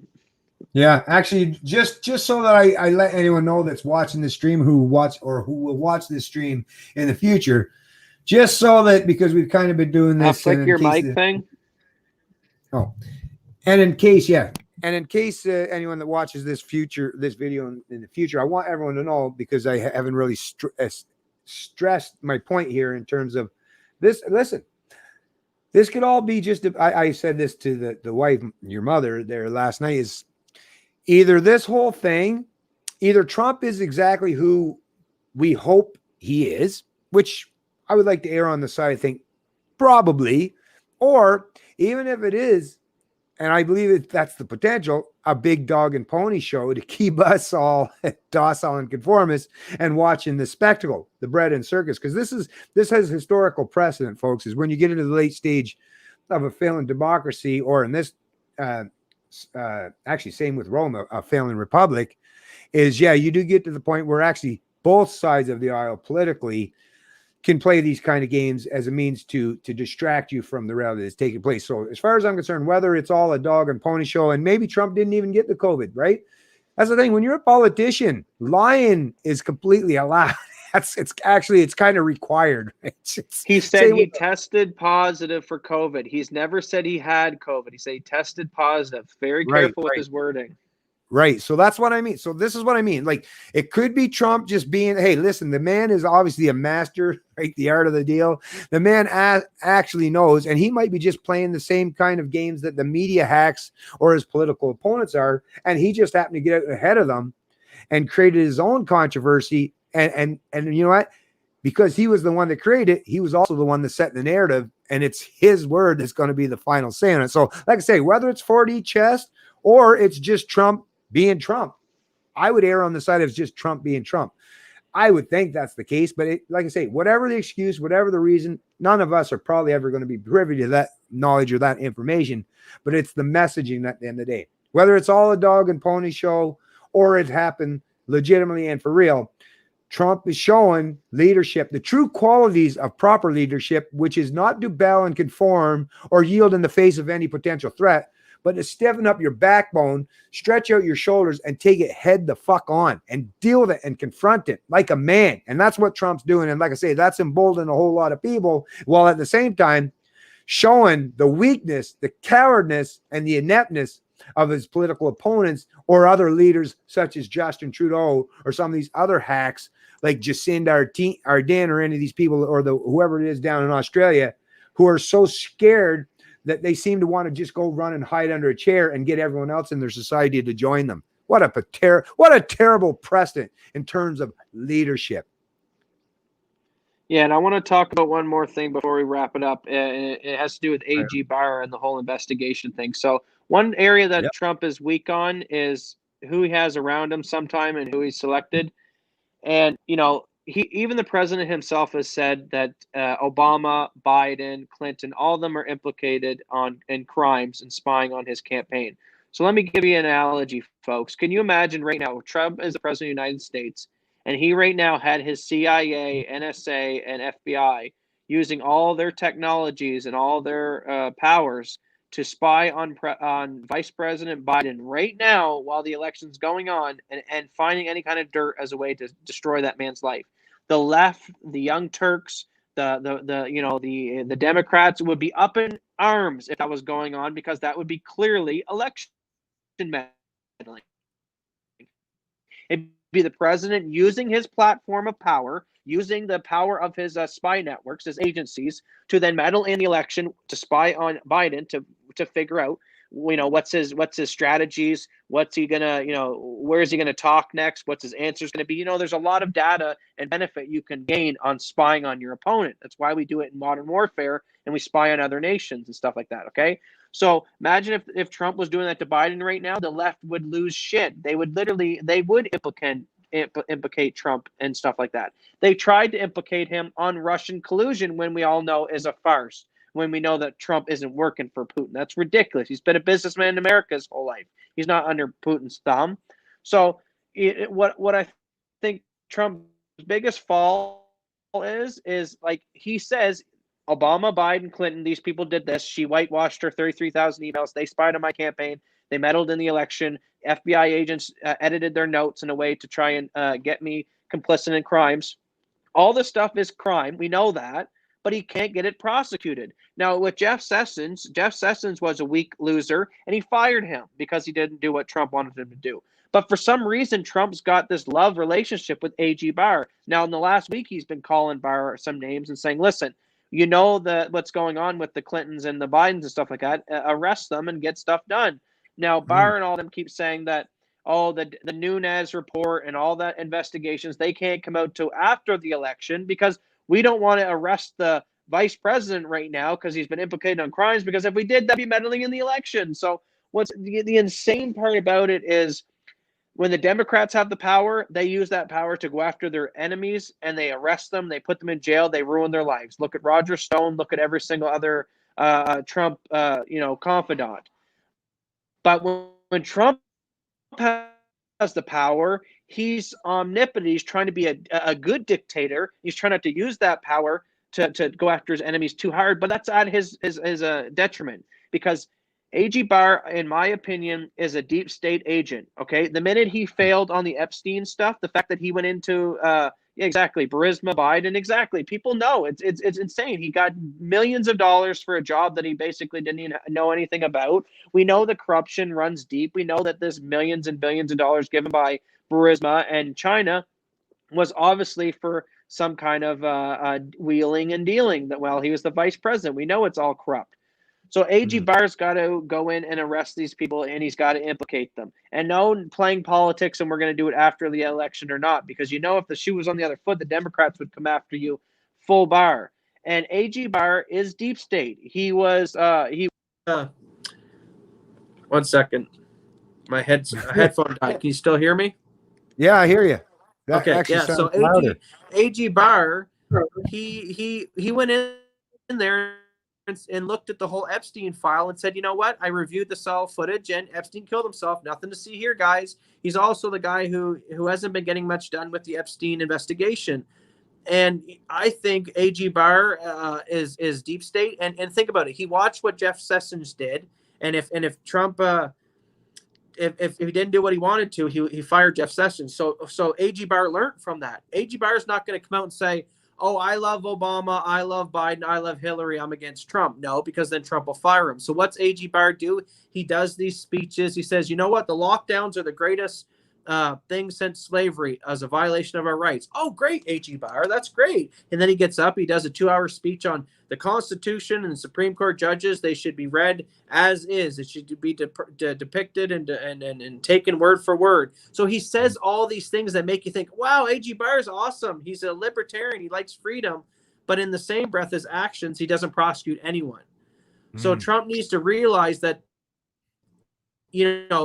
A.G. Barr is not going to be so in his face that he's going to fire him, he's going to juggle that line. So he gives Trump just enough to not fire him, but in the same breath doesn't implicate and charge Hillary Clinton for whitewashing 33,000 emails, Burisma, Biden, the Hunter Biden, all this other kind of crap. So the thing that Trump needs to do is get rid of AG Barr. The media is going to go, Trump fired him. He's meddling in the election. He fired AG Barr because he wouldn't go after his political opponents. The media is going to say what they're going to say no matter what Trump does, even if they spin lies about him being in Russia collusion. So Trump needs to stop thinking of what people are going to think about him and just do what's right. AG Barr is not doing his job prosecuting the criminals in government. Fire him and get someone in there that will. Matt Whitaker and some of these other guys he had before AG Barr might have been a better bet. But get him out and put someone in there that will actually implicate these guys. Well, I think that this election, this 2020 election, and I don't fucking usually care too much for elections, to be honest with you, but what I do think and I expect, or I hope, is that if Trump does win, this is going to be the telltale. This is going to be the determinant factor of whether, as far as I'm concerned, this was all a dog and pony show, or if it was just a way to maintain like the status quo, but on the Republican side of things, to kind of stack the deck in one particular political side's favor, because they've recognized that their political opponents have been one-upping them for decades and chopping away at their own power. So like I said, I don't know if this is just an internal power struggle for the left and the right, and they're trying to see who's going to become more dominant. But once again, after 2020, and once Trump has had his, because you only get term, that's the beautiful thing about the U.S. Each president, you only get 2 terms. So this last term, this is going to be the determining factor of how much further Trump's willing to go. And if he's already done, based on just the things that he's already done, the precedent he's already set, like the getting rid of certain regulations, for every new regulation you introduce, you get rid of a whole bunch more. The stacking the courts, the federal courts with judges who are supposed to interpret the Constitution in the original sense. The Supreme Court doing the same thing, stacking the courts to be original constitutionalists to interpret the Constitution, not as a living document, because that's the problem with this pretense of having a living document. And even judges and people in the legal fields and profession have even owned up and accepted that this constant premise of a living document gives the judicial branch, which is supposed to be what's holding the others to a check, the legislative and the executive, it's given the judicial branch the ability to politicize their decisions. Because if you can just say it's a living document and reinterpret all of those fundamental freedoms and liberties and what that means, if you can interpret that because it's a living document and not own up to what it originally meant, then once again, you've turned the judges into political activists as well. And that's what people who represent, because equation or the legal equation in the US is, they realize that if you want to get anything remotely resembling actual original constitutions and the interpretation of the Constitution and that document in the way it was supposed to be, in the way it was intended, then you have to get people on the judges or on the court's bench who aren't activists, but are willing to even, make and come down on decisions that aren't politically popular, but they're prudent in terms of how justice and people's inherent and inalienable rights. Anyways, thanks. I want to just mention right now for Corey W. and Cabal Killer for chiming into the chat, and I really appreciate you guys showing in. And actually, I just want to mention, what's your guys' opinion on Mike Pompeo? Actually, Matt can answer that as soon as this is something my wife got me there. I'm going to be using it over the next little while for the streams, and especially when we do one for Halloween. And yeah, we'll be doing a Halloween special, I would imagine. But anyways, I'm just trying to think. And I'll give it up to you folks. Just leave it in the chat, or if you want to do it as a comment after, if you watch the stream later. I want to name this guy, right? Shackled and chained. Kind of resembles kind of what the people are going through today. All shackled, chained, and the only thing he's missing is you got to get him a little muzzle. You got to get him a little muzzle. Yeah. I might get my wife there to maybe a do ball a little gag. thing. Yeah, something.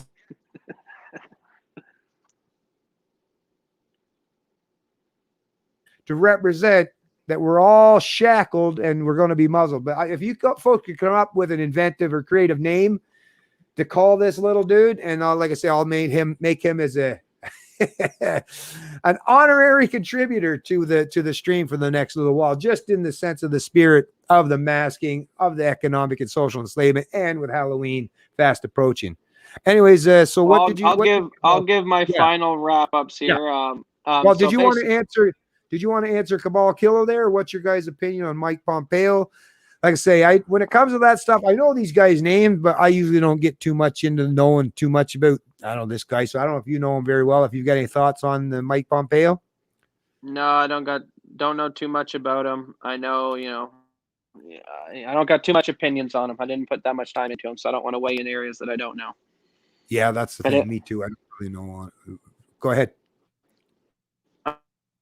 Yeah, so I was going to say, as to reading the Constitution as it was written, like you're saying before there, I mean, that's just common sense. Who would ever sign a contract that at the end of the contract it says at any point in time we can change the contract? The whole point in any kind of contract is you write it as is, so that's what you're signing and agreeing to. If you have an asterisk at the bottom saying at any point in time I can interpret it or add to it, then nobody's going to ever fucking sign that contract. And that's the same with the Constitution. And as to your little mascot, I don't know, it's something to do with, death, because that's what's coming if people don't resist tyranny, is waves and waves of death and waves of bodies being stacked up in ditches like we've seen throughout history. And then my final thoughts, get a little philosophical. It should have some, but because he can't see, there's no eyes, we'll have a mask on him. This is actually, it should be something that I think it's a representation of liberty. It's fucking dead. It's dead. Just like this goddamn poor little fucker right here. It's dead. It's been, and even before it died, you can see the shackles were on it long before. That's what it's, these shackles, right? He's blind. He's been trying to wade through all this shit his life, and he got lost. Maybe he fell off a cliff. I don't know. No, but really though, folks, this really does represent liberty as far as I'm concerned, because it really is dead and no longer has the path and can see where it's going anymore. But anyways, go ahead, Matt. Sorry. Yeah, and they control you. To segue off that, they control you by, like you said, fear. Fear is if I could, put it to one single thing, it's absolutely to do with fear. And like, if you ever watch the Star Wars movies and Yoda, and he says, fear is the root of the dark side. Fear is the start of everything. And it's true. It's what keeps us in check. It's the fear of the repercussions of breaking the lockdown orders. It's the fear of speaking out of people might ostracize us. It's the fear of going in a store without wearing a mask because someone might be confrontational. It's the fear of not calling up your politician and telling them what the hell are you doing building concentration camps, because that might affect your job. Everything stems down to fear. And once you stop having fear run your life, and it's invigorating. And fear is control. And that's why when you flick on the TV and every single news station, it's not a puppy was saved in a well today, we saved a cat out of a tree, this many people were pulled out of poverty. It's always negative stories. It's always fear. And that's what the good mainstream media is good at doing. And social media now has jumped on that bandwagon too. When you open up your Twitter, everything is fear, and fear makes you think irrational, because humans, we evolved, we're still animals as far as I know. And when you get into that mindset, you walk around a corner and there's you eye to eye with a lion in the jungle, you have that fear. Oh, you have that moment where you have a flight or fight response. This is how human biology works and how our brain works. And in that moment of fear, we can't think of things rationally, because we can't say, that's a lion, I wonder if it's going to eat me. No, you got to act because it's a smart thing to do in the moment, to be able to get back on a comfortable playing field, to be able to analyze the situation. But they're taking advantage of our fight and flight responses. They always want to keep us in a state of fear, because when you're in a state of fear, you don't think rationally. You think fight or flight. And, that's what we're seeing in today's society. It's, let me put the mask on because I'd rather just avoid the fight. I'd rather flight. And it's all about keeping in that fear state mindset and fear porn. And, we're not going to achieve freedom until you get to the point of, like Leonidas in the movie 300. Like I always say, when the Persians rolled up and say, all you need to do is bend a knee. We'll tax you a little bit, give us some land, give us some water. We'll make you a part of the Persian Empire, and everything's cool. And Leonidas was like, no, I'd rather you come in here and murder every single one of us, rape my wife, take my children as prisoners, because I'm not going to live under authoritarian rule. And in that moment, he had no fear. He was brave. He didn't fear the repercussions. I mean, look at World War I and II. At the time of the World Wars, America wasn't always the front of the battlefield. Sometimes the war was going on in Europe or over on the other continents, and America got involved in them. But man, back then, you had men at the time who said, you know what, I see what's going on in Germany. I see them being expansionistic and authoritarian. Hitler's burning Jews.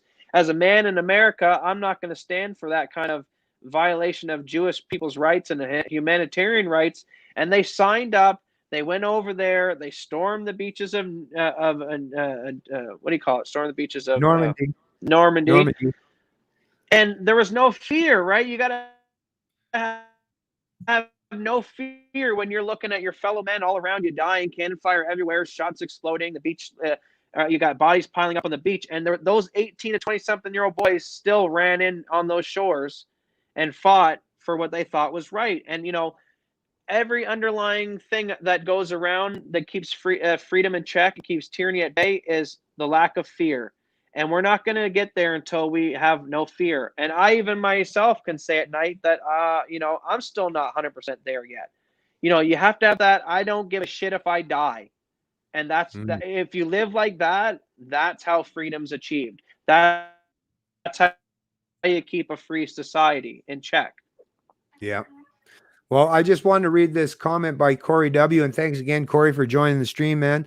I was only one in Safeway without mask. The looks were intense and I could feel them. Well, you know what? Kudos to you for doing that, because it's so vitally important that you have at least just one person in there.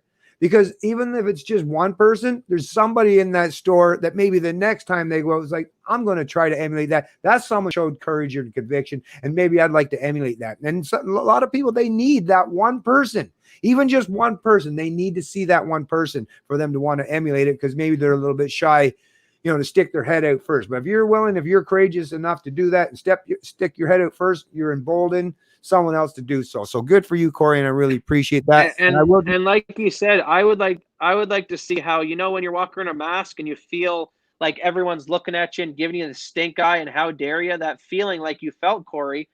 I would like to see people give that feeling to the authoritarians. Like, you should give it back to them. Australia, like, what? Get out of here! Ooh, free. I like freedom. I don't like to be ruled over. I don't like authoritarian. Dirty, grubby. Yeah, like we need to ostracize these authoritarians. No, but I really like back to them. But see, that's the thing. Me, I initially think when I think of that, I initially think, oh yeah, but what if the person has some health condition? I don't want to hurt their feelings. And technically, like in reality, I don't. But that's the thing. This is the problem with those of us that try to hold ourselves to these high standards. Well, we can keep holding ourselves to a high standard, but if the rest of society is willing to go low, they're the one that's going to be constantly tripping us up, because we're holding our heads high. We're not seeing what's taking place below us. So I get this whole thing. Don't go out there and cause harm for the sake of causing harm. Don't go out there bully people for the sake of bullying. You don't necessarily have to make fun of people, but if you recognize, especially people who are in a category, if they're like, 20s or 30s and they don't look like they have any comorbidities, yeah, it's not a detrimental or a bad thing for you to put the stink eye on them, or maybe cause them to feel a little bit uncomfortable. Because if a lot of people in society realize that there's a two-way aspect of this whole thing is, you might suggest people who are anti-mask, just like people when they say, the guy that'll go and skydive out of a plane at 40,000 feet. Ooh, that guy's crazy. But you know what? The guy that does that looks at the people that won't, like, you're a bunch of cowards. So it's all about perspective at the end of the day. Do you want to be known for courageousness, or do you want to be known for cowardice? Cowardice isn't exactly something that I would claim to be something that I would want to attribute as a factor, that something that identifies me as a person. I find cowardice to be actually something that's a terrible thing, in particular for men, right? For women, it might be a totally different story. I get that.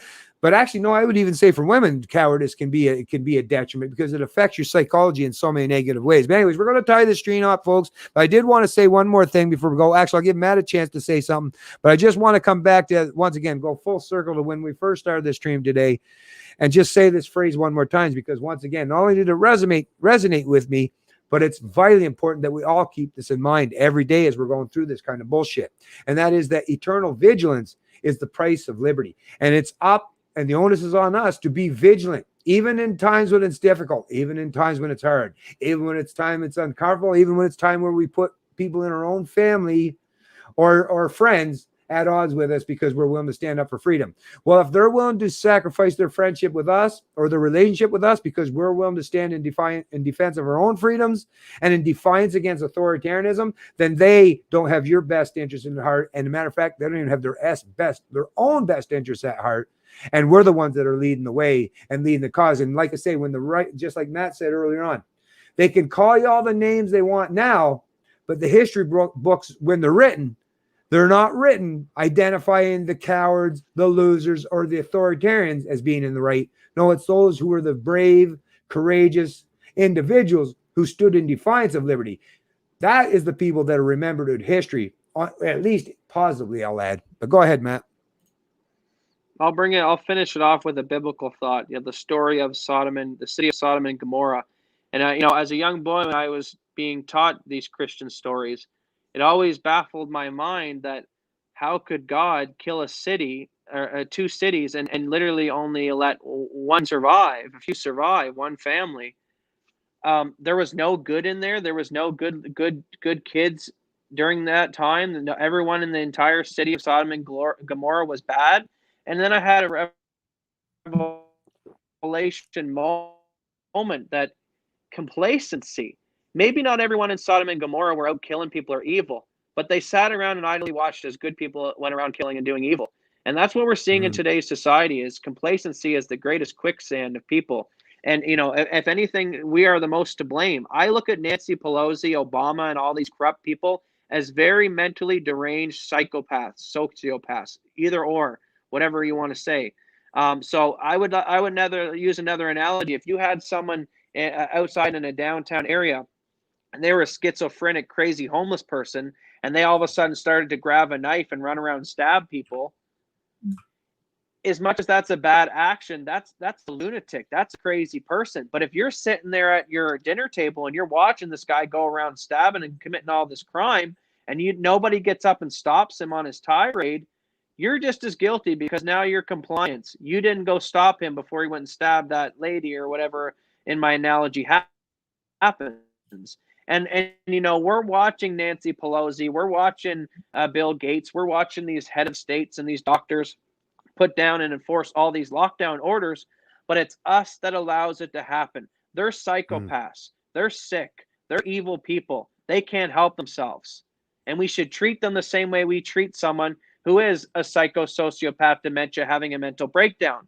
You have to keep those people in check because they don't know any better. You have to keep Nancy Pelosi in check because she will take the power and run with it. And if we don't take the onus upon ourselves to stop what's going on today, we're to blame. And maybe that's why the story of Sodom and Gomorrah played out the way it did. And maybe that's why it could play out again in today's world where you see entire cities destroyed. And maybe it's say, wow, surely there wasn't everyone bad in that city. It's like, maybe not, but most of them were allowing it to go happen. And it's very comfortable to not want to poke your head up and maybe get beat from resistance. And that comfortability of always trying to just go with the status quo and going along to get along, that's that complacency that'll lead to where this end is all headed, and it's not a good place. Yeah. Well, I'm just going to say one last thing. We're going to tie it up. And like I say, really appreciate you folks. Well, first, of course, I'll repeat, silence is compliance. But just to show people that I really mean what I say, and I do this even knowing the detriment it can cause to me and the further social and economic harms that I'm going to have to suffer as a consequence. Because most of you folks that have ever watched me, whether it's on my Canadian Libertarian channel or if you've followed me on any of my social media pages, you know my history. You know I've gone through a living hell for the last 10 years because of government overreach and authoritarian mandatory minimum sentencing and all that shit have to do with my impaired charge that I was charged with. It basically destroyed my livelihood and my career. Well, you know what? That could have been something that forced me, even though I've always been like quite rebellious and resilient and I bounced back quite easily most of my life. In my 40s, to have that much happen to me and how devastating it was to my life, it could have been enough to shut me up, to silence me entirely and make me become just another one of those people that remain silent or sit on the sidelines and hope that I can just go through life and just leave me alone. You've already tortured me bad enough. But once again, even now, even after all that, even after today, and I've had to go back, get my license all again, starting, even right now, I went to work this week And even now, you would think, well, surely you've learned to just keep your mouth shut now. Nope, even now, even people I've only met and I've only known for a couple short days, I'm already out there anytime the topic comes up or there's an opportunity for me to speak out and vocalize my opposition to authoritarianism. I'm always willing to place myself, not just in grave danger and harm, but also my economic bottom line. And I take that responsibility myself. And I know that there's potential for even further harm to me. But to me, the most important thing I can do is like what Corey was saying, is like Cabal Killer and anyone else, and Matt and anyone that's truly, someone that's a proponent of liberty and is willing to stand in defense. I'm going to do it in the face of no obstacle, no barrier, nothing that anyone stacks up against me. They can do whatever the hell they want to me, but they're never going to be able to bully me. And I do this, even though it does bring harm and hardships to myself. I do this for the people who lack that courage and conviction themselves, in the hopes that I will embolden them to even display even 1/10 of the courage and conviction that I do. If I can do that for other people out there, that's what I need, because that's what we need and not just in Canada, but in the Western world. We need to help other people learn the importance of standing there and speaking, even when your voice shakes or you tremble. It is very important, and it's uncomfortable. I've lived it. Matt's lived it. It's a difficult situation, but let me tell you, the most difficult thing you've ever endured and you will ever live through is on its way now if you fail to act when the time is necessary. We've already suffered a lot of economic harms and some pretty harsh social restrictions and destructions of our liberty, but the worst is yet to come. And let me tell you, it can get a whole lot worse, because that's the thing. We've become very accustomed in the West to experiencing a lot of things that we perceive as freedoms and our ability. And they are, in comparison to some points in history, but it doesn't take long for those things to fall by the wayside. And for all of human history, where oppression, it's omnipresent and in your face. That reality is going to confront you eventually, folks. And like I say, the time is now your voice might tremble or your voice might shake right now, but let me tell you, it's a lot better to be doing it now than when you're being sent off to, whether it's an internment camp or a prison for practicing wrong thinking, wrong speak. Right now, technically, you still have the ability to stand up and speak freely. So I definitely suggest and entice you to do so. And at a bare minimum, if you're the type of person, you don't have that type of courage in yourself to poke your head up in this fight for liberty, you can at least be financially supportive of people who are. So I know some people are nervous to share the video, because I always say, well, if you can't help by getting the message out, can you at least share our stuff to get the message out? But then some people are like, well, if I share it to my Facebook feed, maybe I'll get ostracized by my family or my coworkers. It might affect my job. You can donate and financially help people in the liberty movement, and nobody needs to know. You can do an anonymous donation. So you could literally be pretending with your coworkers that, oh yeah, this is great. I hate Trump too. But then they'll also be sending out donations in your free time to a bunch of people to help push the movement of freedom. So if you guys, are scared to speak out for whatever reason, repercussions of your work, repercussions of your family, prison time, whatever the situation is, then at least donate money, financially help people like my father, help people like myself, help people out. If you don't like us, someone else in the liberty movement. Could even be something like $2, as much as a cup of coffee. Anything will help, because it's the money that we use as a tool to fight against this stuff. And the more money we have, the more videos we can put out, the better quality. We can start traveling and doing other kind of reports. So if you're not willing to do it, at least fund the people who are willing to do it. And if you can't give them support by sharing their stuff, which is also very great, like, share, subscribe. And if you can't even do that, then you can always do the anonymous tips and donations, and that'll go a long way to help people. Right on. Well, I'm just going to read these last couple of comments and then we'll tie it up, because they're really great. And you two guys have done some excellent comments here. Really, never bend the knee even when it's broken. Well said, Corey. Well said indeed. the end of freedom is about one generation away. Exactly. That's that eternal vigilance. That's why we have to, when we're raising our kids, it's vitally important that we teach them the importance of doing that. Because if you don't, yeah, you literally are one generation away from a total collapse in any pretense of freedom and liberty. And we're seeing that that's already taken place, and it's part of the precedent that we're seeing out there today. So what wise words you're saying there, big time there, Cabal. And last one, education is one of our greatest tools for change. It was so true. And like that old expression says, and I've shared it a million times, in the age of information, ignorance truly is a choice. And there is no reason today to be non-educated or ill-informed in regards to the importance of liberty. There's so many amazing publications, historical documents, videos, documentaries. There's, like I say, the information that you need, the education that's needed and vital for people to understand what liberty is all about and the importance of fighting for it. It's all out there. It's there for the taking. And I want more and more people to accept and pick up that mantle, to pick up that torch and help carry it bright. Because like I say, I don't want to live on my knees. And I don't want anyone else in my family. I don't want to have, like my son here, he's going to have, kids and will be my grandkids. I sure shit don't want my grandkids to grow up in a world where they're just economic slaves or serfs to some fucking cabal of ruling elites or authoritarian collectivists who love to revel or enjoy that fact that they have so much power and control over the people's minds. If people will just open up their minds, then they don't have that power anymore. And that's what we're trying to do. And that's the point of these podcasts, is to properly educate and inform people and help instill some of that courage and bravery that's so vitally needed in these days. Anyways, Matt, thanks for having this stream with me once again. We'll do another one soon. And like I say, we'll even try to get something set up for October 31st or in around there, probably for Halloween night, depending on what day it falls on. But yeah, we're going to do a few more streams here over the next little while because there's a lot of stuff that's coming out, a lot of news I haven't been able to cover because I've been quite busy in my own life. But we definitely got to get some of this information out there. And thank you very much for you folks that did join the stream and for those who might see it at some point in time in the future. I'll leave the last word to Matt, and then we're going to tie this one up. No, we love liberty, and you look in your family and your loved ones' eyes, your children's eyes, and like myself, I want to have kids here in the next year or two.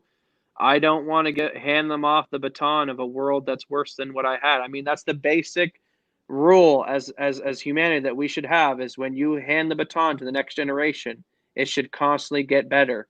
And we failed the last couple of generations and right up to the boomers.